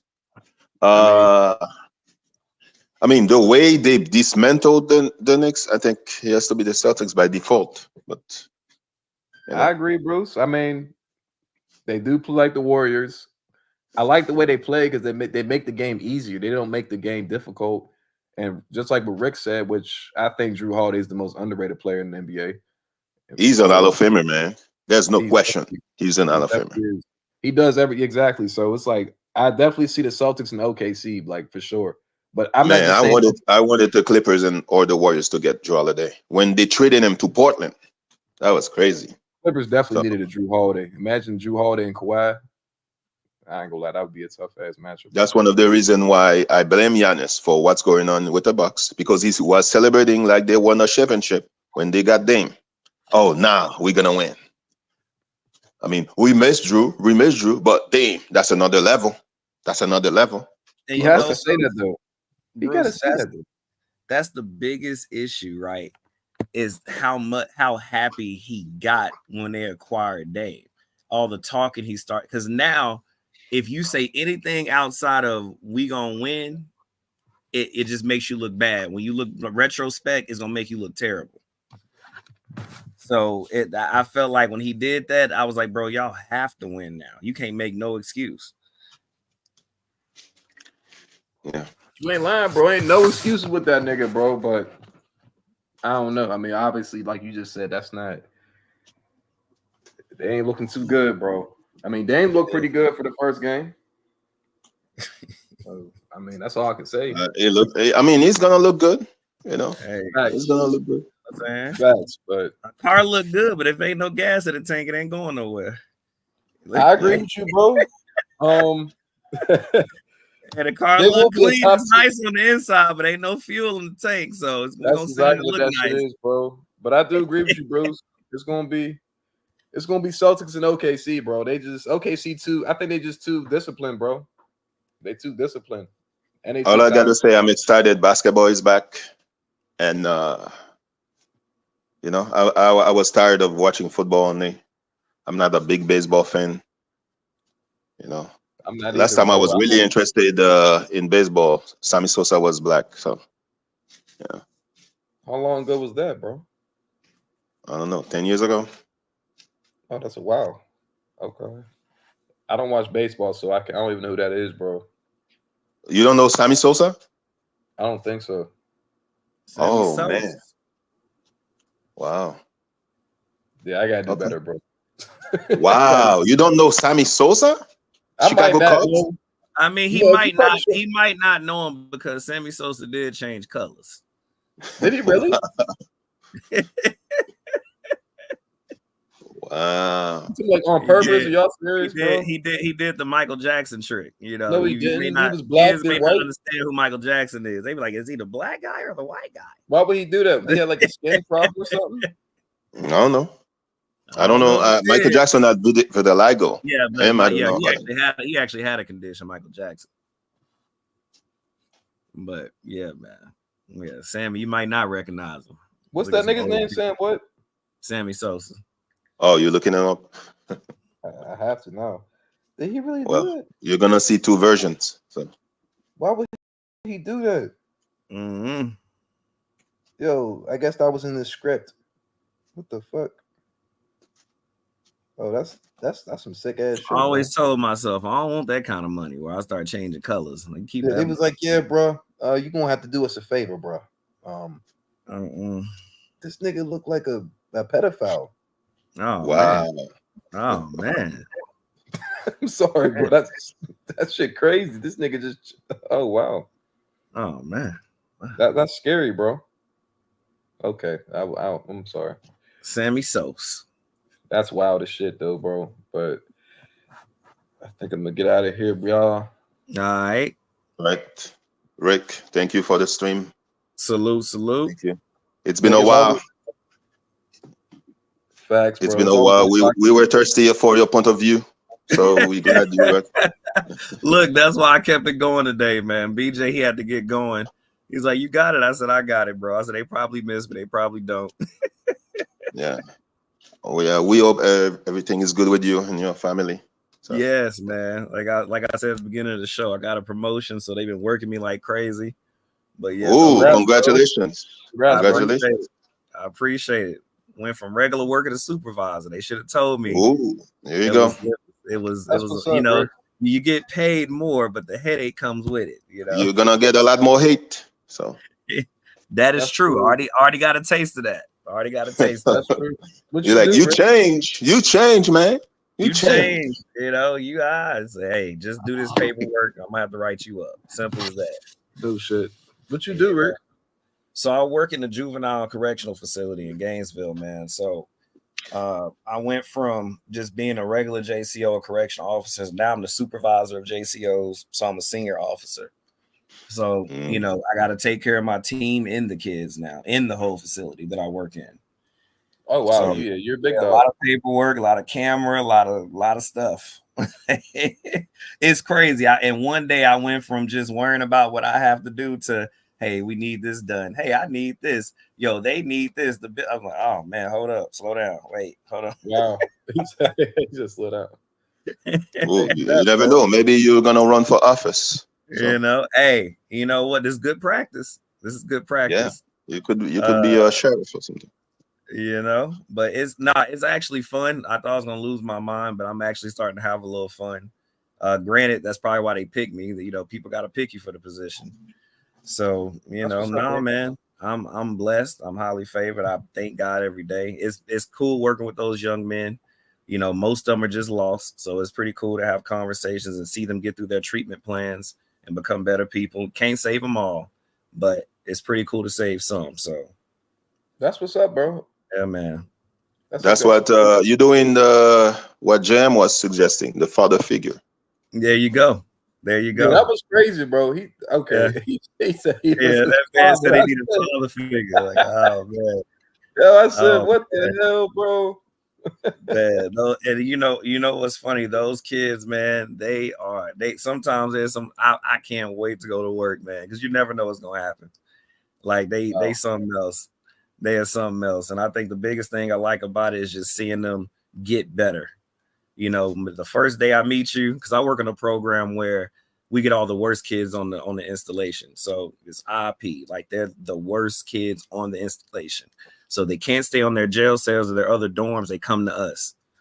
And so, you know, when I meet them for the first time, I get all kind of names called. I'm not doing this. I'm not doing that. And by the time it's time for them to go, they saying, yes, sir. You know, they cool with you. And it's just a cool transition. You know, it's just to see them start from point A to go to point B. That's pretty cool. Some of them were betrayed. Some of them were they were abandoned. Yeah, horror stories, man. I mean, stuff you see in movies, like horror stories. Wow. You know, it's sad. It really is sad. You know, a lot of these kids never had a first or second chance, right? So, you know, the biggest thing, and three of those kids told me one time straight up, they were like, you know, you're the only consistent person I've seen in my entire life. This is a 14, 15-year-old. You're the only consistent person I've seen in my entire life. That's definitely like a father figure. That hit me. That hit me different. That hit me different. I said, so think about it. In my mind, you're in the worst possible. You're in prison, and I'm the only person you've seen consistently that actually cares about what you have to say. You never had a chance. That's crazy. Maybe you should have a YouTube channel and you talk about that. Yeah, man. Some people say that. Some people say that. What up, Mr. Mass? Hey, what up, man? I came on the tail end, man. So I gotta give you your prospect, dog. That's awesome, bro. Oh man, I appreciate it. Yeah, for sure, man. That's a big deal, man. That's a big deal. You know, conversation, a listening ear can go a long way. So that's great, man. It's the I appreciate that, man. It's really the little things, y'all, that really touches me, because I had one kid and he just left. He couldn't get it right, but you know, he'll probably end up coming back. But he went from hitting everybody in the face, fighting everybody, to literally hugging me. Now he'll say the N-word, you know, he'd be like, I love you, N-word. But I love he literally went from, you know, just knocking people out to giving hugs. So it's little stuff like that, to where it's a person who doesn't care about love and don't care about nobody to actually showing affection. You know, it's just like, wow, you know, you're making a big difference in these people's lives. And it's funny, because when I went on vacation, I came back, they were all mad at me. Oh, we thought you left us. I was like, calm down. That's what's up, though. Yeah, because that's what they're probably used to. Somebody just coming and going and staying short term, and you know, but you came back. So yeah, I'm sure I stuck with them, bro. Exactly. Exactly. I was like, they said leave a card next time, N-word. I'm like, I got you, bro. Yeah, I know you guys up against it, man. It looks like y'all been on for over 3 hours, so I won't be long. I want to come and get my 2 cents, and then I'm out of here, bro. Absolutely, man. Go ahead, Mr. Man. Yeah, man. You know, I see a lot of guys are overreacting. You know, early season losses and wins and players and etc. You know, but we're NBA fans. That's what we do. You know, we're on a roller coaster constantly with these teams and players. 2 teams for me have actually, one team has really stuck out to me, and that's the Orlando Magic. I think they're going to be very, very good. They're going to surprise a lot of people. They're going to probably be a top 4 or 5 seed out east. And other than that, man, everything that has happened and gone on, to me, is pretty much expected. I know Boston's good, right? I know certain teams, like, for example, I know the Phoenix Suns are just okay, right? They're going to show you good signs, and then, like last night, they blow big leads. Kevin Durant and Devin Booker are just turnover machines to the max. I know James Harden can't be trusted. We saw that 2 days ago, right? And so there's no surprise there. Listen, I mean, it's early. I don't think we should overreact, but some things are what they are. And so we shouldn't expect anything different. So I think the Phoenix Suns, the LA Clippers, you know, teams like that, you're going to get what you're going to get, right? And so I'm more surprised and more excited about some of these East teams, right? I like Indiana. I like Orlando. We know what Boston. I see T. Sweezy pulled up. You know, I think Boston gets back there again. And I think, and this, I mean, agree or disagree, but I think the Dallas Mavericks are the team that beat out West. I think Klay Thompson, again, I don't want to react to one game, but he is Klay Thompson. We told you guys, he's going to get wide open shots, and he's going to knock those shots down. And if he can get those type of shots consistently, look out. You talk about the ultimate floor spacer. I don't know what other duo creates better open looks for their players than Luka and Kyrie. And so Clay is access to shoot wide open shots. I mean, come on. I mean, that's like target practice. And so I do think the Dallas Mavericks are going to be a tough out. You know what I'm saying? But other than that, man, we'll see. But you Clipper fans, y'all gonna be in for a long season, bro. Y'all gonna be in for a long season. James Harden is who you put your trust in. Okay. Yeah. Tell me how that works out for you guys, Come on, man. Bruce. You know what I'm saying? Listen, he may play well during moments during the game, but when you need him the most to make a play or be special or be clutch, we know what time it is, bro. He gonna turn that motherfucker over. He gonna do some dumb shit. He gonna make a bad pass, a bad decision. I mean, just bad non-winning basketball. And you saw it versus the Phoenix Suns. They had that game in the bag, ready to go in the Intuit Dome. They should have won the first game at home. And what happened? Right on cue, James Harden does what he does best. He chokes when it matters the most. Dumb decision-making, bad turnovers, bad shot selection. And, so without Kawhi Leonard, bro, y'all in for a long season. So strap it up, man, and let's get it, man. They wasn't going to do shit with Kawhi anyway. T Sweezy, you said, come on, Bruce. I said the Clippers not going to make the playoff. Yeah, no. Bruce has been consistent, bro. No. Listen, I'm not going to lie. I've liked how Bruce has come these past few months. He's been consistent on a lot of things, and so he hasn't changed his tune. And again, you can be a fan. Listen, I'm a fan of the Rockets, right?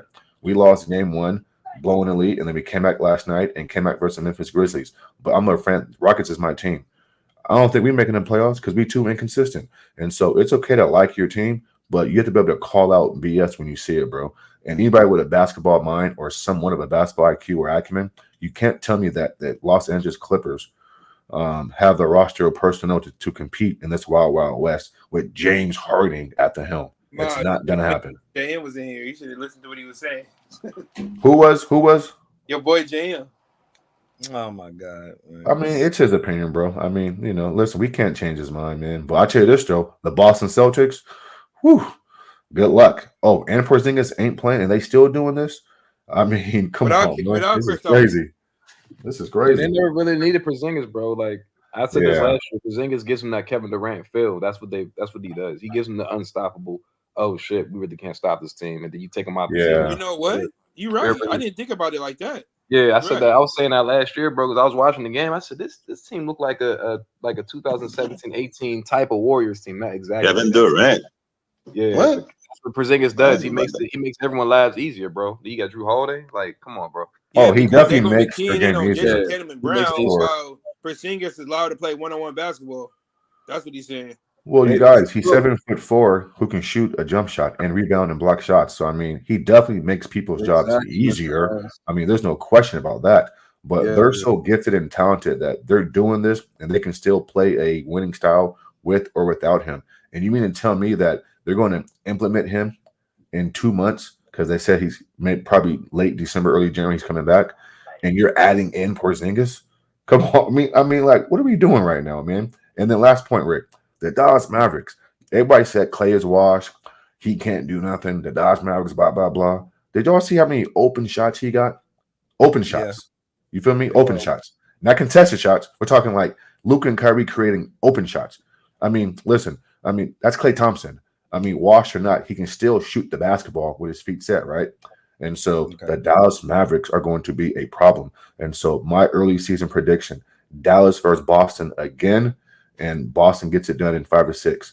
And so, I mean, that's it, man. And you Clipper fans, come on, bro. James Harden, stop it, bro. This shit is ridiculous. Hey, Mr. Mass, I disagree with you, bro. I think OKC is the team to beat in the West. Oh, they're good too, bro. They're good too. Hey, Kirk, come on. Now listen. Yeah, that's just me. I'm just saying. I know you said bro, that's a fair point. I agree. That's a fair point. My only pushback with that is this.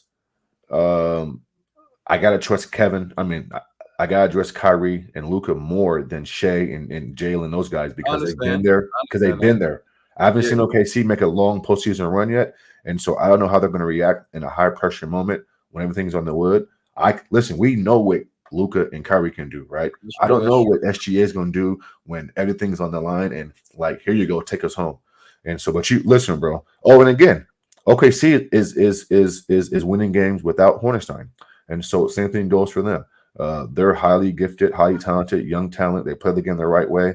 They're going to be a tough out as well. And so I wouldn't be shocked if it's OKC and Dallas in the conference finals at all. I could definitely see that though. But I know one thing though, Kirkland. Those Clippers won't be there, bro.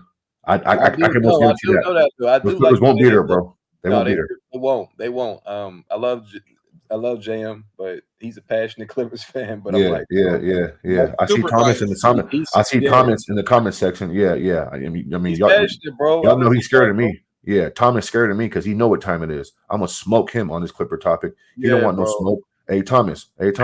Stop it, bro. You told me last year that Dallas Mavericks were gonna lose in 5-6 games, and what happened? Luka and Kyrie smoked them. Stop playing with me, man. Thomas, you easy work. I thought he said they was losing in 5 games. Yeah, something like that. Teach me 4 or 5 games, something like that, bro. Yeah. And then he blamed Tyronn Lue. He blamed Tyronn Lue coaching on and blah, blah, blah. Now, how about you blame Paul George and James Harden? Blame your 2 best players. Blame them. I do agree with that. Terrence Mann still hasn't developed yet. All this Terrence Mann hype. Listen, Terrence Mann is an overhyped role player. Terrence Mann is an overhyped role player who has not developed yet, and he's just an okay player. Like this hype on Terrence Mann, like let's cut this out, man. He's an okay player, right? His jumping shot ain't got better. He ain't no lockdown defensive player. And again, he'll be playing limited minutes throughout the season, bro. He's just okay. Miles don't like T-Man. Well, Thomas Mouth is the Clippers' curse. So that's what I'm saying. Thomas curse, y'all. What'd you say, Bruce? What'd you say, Bruce? His mouth is Clippers' curse. Thomas Mouth. So. Oh, yeah, because he's so every time he said so confident, man. He's so confident. What Thomas said, it'd be hella funny. Hey, Thomas says we acting like 2 dudes and foul out. Bro? That's a Clippers problem, bro. Stop fouling. I mean, if you're Terrence Mann and you can't play D without fouling, then that's his fault, man. Y'all say you say he's locked down, Thomas, and he's fouling out. That's his problem, bro. He locked at Jamal Murray. This man talking about he fouled out. Okay, whose problem is that? Play defense without fouling. Boston does it. Why can't he do it? I mean, this is crazy, man. I mean, what are you talking about, man? Excuses, Thomas. Yeah, he has a lot of excuses. Yep, all the time. Yeah, I know he does. Hey, right? And we told y'all. Bro. Kawhi Leonard gonna stay hurt. It's an unfortunate situation. I'm a Kawhi fan. I like him actually. But I'm not gonna put this on him individually. It's just that it's an unfortunate situation. I don't think Kawhi is doing this on purpose. He's just in a tough, particular situation where he's getting injured. I can't blame him for it. What'd you say? Don't he got fluid in his knees, Miles? No, I said he had Kool-Aid in his knees, but I was joking around. You know, I mean, y'all know I'm controversy, bro. Listen, man, I'm controversy. I like to stir up the pot a little bit, but you know, it's just the Clipper fans have bad luck. But I will say this though, I'm gonna try to find my way down there to LA and get to a game down there at the Intuit Dome and see how they rock down there. But Clipper fans is just, I mean, y'all got bad luck, bro. What else, Susie? No, I was saying, me and my boy Earl was talking about going to the Clippers and Celtics game down in LA. Yeah. Oh, okay. Thomas talk about the Spurs are ass. So what, bro? The Clippers are ass. Thomas, stop deflecting, man. This man talking about the Spurs. This man talking about the Spurs, bro. Stop deflecting, man. The Clippers. Stay on your team, bro. They remind me like a Rockets, Utah Jazz type of team. Yeah, stay on your team, bro. On those Clippers, choking Clippers. James Harden had the game in the bag. All I had to do was just get good quality shots, not turn the ball over, right? And what does he do? Right on cue. He does what he always does. To do some shit though. I don't know, bro. Clippers, I don't know, bro. I mean, I'm pretty much done with the James Harden shit though. You should be, bro. You should be. The worst decision was to re-sign him. Why would you re-sign James Harden for? Why would you do that for? I'll say this though, bro. Paul George leaves, no Kawhi. I mean, you have no other choice but to sign that. What? No, I don't know. Hey, bro. Yes, you do. Like rebuild, start over. I mean, you have to rebuild and start over. Steve Ballmer said Steve Ballmer wanted to sell tickets, but Kawhi don't even play. You gotta rebuild that thing, bro. Clippers got fans. I mean, you know what's crazy, Mr. Mass? They damn near already are rebuilding. So it's like they're not rebuilding, man. They would have got rid of Kawhi. They're not rebuilding, bro. They're not rebuilding, man. I mean, they made some moves to where they can still win some games, but sometimes in sports, you have to take 4 or 5 steps backwards, and it may seem bleak for your fan base to take 10 steps forward. Go ask OKC, right? Kevin Durant, Rushbrook, gotta go, get out of here. We're gonna rebuild through the draft, make their smart moves, and now look at them, bro. One of the best teams out west. And so the Clippers have had their reign or their time to compete. Right now, listen, like they can't compete for a championship. So why keep doing this over and over again? Just rebuild and start all over again. That's what I would do. They have to trade Kawhi. That's I agree, Bruce. Get rid of him, man. Agree. Get back Well, what they're you looking can. at. I mean, they're probably looking at their best options. I mean, of course you trade Kawhi, but I mean, and you still got James Harden, Paul George leaves, so they probably was like, this is the best move right now at this moment. But of course, it's easy to say rebuild, but most teams don't do that shit. But here's the issue, though, Bruce and Kirkland and Rick.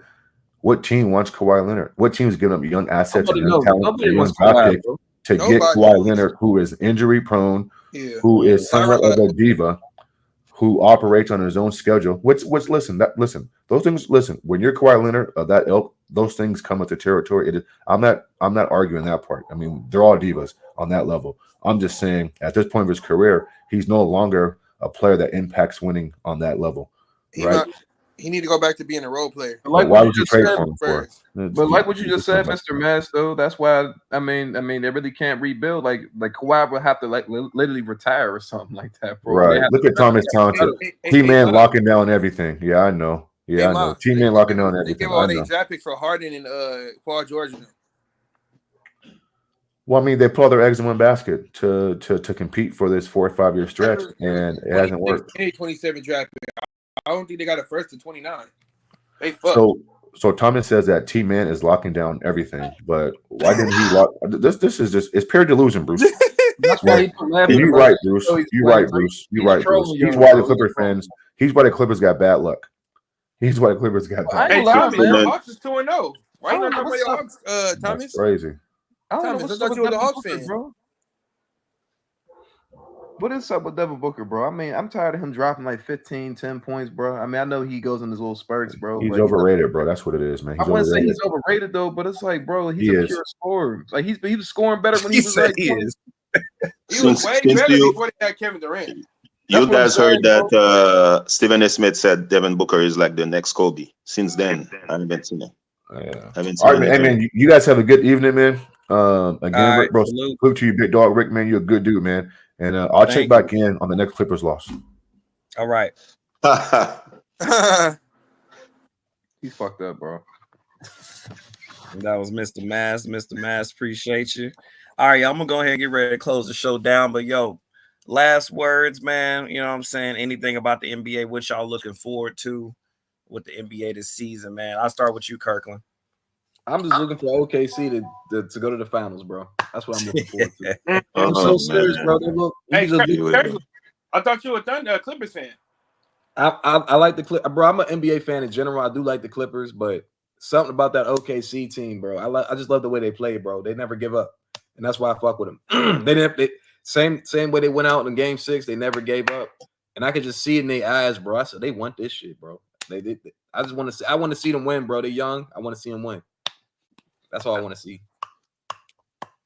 I'm hoping to see Celtics lose in the first round. Wow. Have a good day, guys. Wow, Bruce, what the fuck? You know that shit not gonna happen. I'm gonna see y'all. All right, Rick. I'm looking forward to y'all. Salute. I knew Bruce was gonna pull something like that. He always do. What about you, T Sweezy? Oh, okay. Well, look, y'all, I appreciate it, man. We've been on here for about 3 hours and 38 minutes, just shy of 3 hours and 40 minutes. Mr. Mass and everybody, Bruce, you know what I'm saying, Kirkland, T Sweezy, you know, even Mr. JM, you know what I'm saying, next time you come up here, we have a show, just hold the threats. I wanted you to take a breather. I don't hate you nothing like that. You good, my friend. Just hold the threats, man. We want to feel safe here. We just talking basketball, but you good. We all good. But yes, everybody who came up today, man, appreciate y'all. You know, me and BJ appreciate you. Of course, BJ had to go handle business as usual, so he left a little early. I think at the hour and a half mark. So of course, I wanted to keep running the show. I haven't seen you guys in a while, obviously, because of what I told you. You know, got an upgrade at the career, so that pulls a lot of my time. But obviously, when I do get time, I like to hop on here with you guys. Plus, what I'm gonna start doing too personally, so BJ might not always be on with me, but even on some of my days off, I might hop on and talk about the NBA as well. But man, we really appreciate y'all's love. We love when y'all show up. We love when we have the barbershop talk, man. That was the whole point of the show. So I can't say it enough. And I'm sure BJ will agree. We appreciate y'all. We appreciate y'all. We appreciate y'all. As y'all can see at the bottom of the screen, those are all the members that's ticking by. You know, Andre, Bruce, NG, Danny, you know what I'm saying? David, Freddie, G Masterflex, Hope, JM, Miss Cloud, you know what I'm saying? OC Love, Old Man, myself, Tay Renee, Thomas Talented, Tune In Sports. Look, man, we appreciate all y'all for sure. Let me run through this real quick before I end the show. Let's go over here. Boom, boom. Make sure you hit that like button. Make sure you're hitting that like button. That's how we get through the algorithm of YouTube, y'all. So people who love basketball, love the NBA, love the sport itself, they can see the channel. So make sure y'all keep hitting that like button and sharing. Me and BJ do truly appreciate that. Membership badges are available. I already called out the members on the ticker. So make sure you get those membership badges. I might start doing some solo stuff on my own since me and BJ's schedules be pretty crazy sometime. I do want to get back to those quiz games. I'll send out like a what is it called? The community page on YouTube where you might send out something like, hey, this coming up week or this coming up day, we're going to do the quiz game for the members. You know what I'm saying? Put some money on the table, see whoever wins. I think the last person that ever won was Andre. I could be wrong, but I think he was the last person that won. You know, we'll send some merchandise. You know, I probably throw some money on top of it, but we love to do stuff for our members, man. So I make sure I personally get back on that because I love doing that with you guys. And then, super stickers and super comments are available. So if we're in the show, you know, we're having a heavy debate, so we're probably missing the comments. You'll throw a little 99-cent dollar, something, it'll blow up on us. We'll pull you up. We'll get that question answered. Make sure if you want to show any love, the Cash App $ Slick Rick 1991 son. That's the Cash App for me. Or you can Venmo at BJ-Matthews-1. You could do that as well. And then just to run through it real quick here, make sure y'all are subscribing to @TheRealEleazy. He is a Warriors fan. Subscribe to @BigFanBreezy, the Nets fan. Make sure you also check out @BigTone Open Sports Talk, the Heat fan. Also check out my man @DFJ Hoops, Andre76. Definitely a 76ers fan. @TuneIn Sports, the Cavs fan. You know what I'm saying? Don't get on him about that spider. He'll come back at you. Mr. Mass, appreciate you again for the love, man. Appreciate you. Salute. @Tom Out with Mr. Mass. Make sure y'all subscribe and check out his channel as well. Subscribe at Who is Hito. Make sure y'all go check that page out. I need to check it out myself. I haven't ran through that one. And then make sure you go check out T Sweezy @Just Win Baby Podcast, the Celtics fan. Congrats to the Celtics. They were the most recent champions. So reigning champs, salute to y'all and salute to T Sweezy. I know you happy, man. So hopefully y'all can keep it rolling. The pull-up badge, $4.99 a month. Shout outs, promotion of your social medias like I just did. Send this information to bjmatthews3@gmail.com if you become a member. Also, the Clippers badge, $9.99 a month for all the Clippers fan. BJ, like I said, he continues to work. He continues to make connections. 3 weekly videos and all access to interviews with Clippers supporters and other players, staff of the Clippers. So you already know he'll come through sometime with different people from the Clippers staff, give y'all insight and first information on what's going on with the Clippers. So make sure y'all sign up for that if y'all want to have more insights. And then like I said, me and BJ, when we get some more big names, man, or people that you've already seen coming through and get good with their schedules, we'll make sure to send that out. But just know it is $14.99 for the interview badge. So you guys can ask questions at the end of the interview, like, questions that you always want to ask some of these celebrities and former NBA players or even current NBA players and coaches. So make sure you do that as well. But like I said, y'all, man, hey, make sure you're making a difference in someone's life. Make sure you guys are taking care of yourselves. I love the NBA, but most importantly, make sure you're loving yourself. Hey, pull up a seat, pull up a chair, pull up. Peace. We out of there like swimwear, baby.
feeling good, feeling alright tonight. I'm feeling good now. Yeah, it's all good in the neighborhood, homie. Yeah, little ride. I feel good, I feel alright. Cruising through my neighborhood on a warm summer night. I feel good. That's right, I feel good now. It's summer night. Summer days just sitting around, but when the sun goes down, I'll be ready to party. Ain't nothing like them summer nights. Keep the top on drop, all the girls looking hot, hit the photo and we just don't stop. Party until the morning light. Ain't nothing like them summer nights. I just kicked it at home, I polished up the chrome, called the Ruka on the phone, let her know I'm home alone. It's 7:30 and the sun's going down. It's a summer night and the fun's going down. I pick her up and she looks all dolled up, sitting passenger in my rag and Paula. Yeah, I let her know that she looks beautiful to me. The world's an ugly place, but she is such a sight to see. The kind of woman that would put up a fight for me. The kind that wants to spend the summer nights with me. The temp was 80 and I'm cruising with my lady, playing some Rafi Pagan. Who baby, baby? I see my homeboys and the cruising in the ride, with their ladies sitting by their side. People think we look crazy, but I think we look classy. But then again, that's only if you ask me. Summer days just sitting around, but when the sun goes down, I'll be ready to party. Ain't nothing like them summer nights. Keep the top on drop, all the girls looking hot, hit the photo and we just don't stop. Party until the morning light. Ain't nothing like them summer nights. My homeboys throw in the backyard boogies, so everybody gets together to unwind, relax and have a fun time. The DJ spinning, so I grab the mic and be like, ain't nothing like them summer nights. The party's packed with beautiful women and the gang of the homies that wanna get with them. And they'll say anything just to hit them, and it's usually a nice summer night when they did them. I don't know, it must be something in the air. Can't help but have a good time because the feeling is there. To some people, the feeling is rare. They're at the past saying, God damn, I wish I was there. To have a drink, have a token, hook up with someone fine, but the kind that looks up. Gotta keep some pisto in the cup, party until the sun comes up, but we give up. Summer days just sitting around, but when the sun goes down, I'll be ready to party. Ain't nothing like them summer nights. Keep the top on drop, all the girls looking hot, hit the photo and we just don't stop. Party until the morning light. Ain't nothing like them summer nights. Them summer nights can keep a smile on your face. Gotta try to have a good time with your life, otherwise it's just a waste. Either way, I'm gonna party just in case. Like Prince party like it was 99 and 87, 88. I couldn't ask for no better weather. I'm right next to the Pacific, to be specific. The candy paint job, close under the moonlight, as I close out my summer night and say goodnight. It's time to put the top up and park it, drop it, unplug the ground, roll up the windows and lock it. Fuck in the pad and fall into bed as she lays on my chest to rest her sleepy head. And we do this all night long, from dusk till dawn. But it's not quite the same when summer nights are gone. But even when they're gone, it won't be long. 8 more months and once again it's on. Summer days just sitting around, but when the sun goes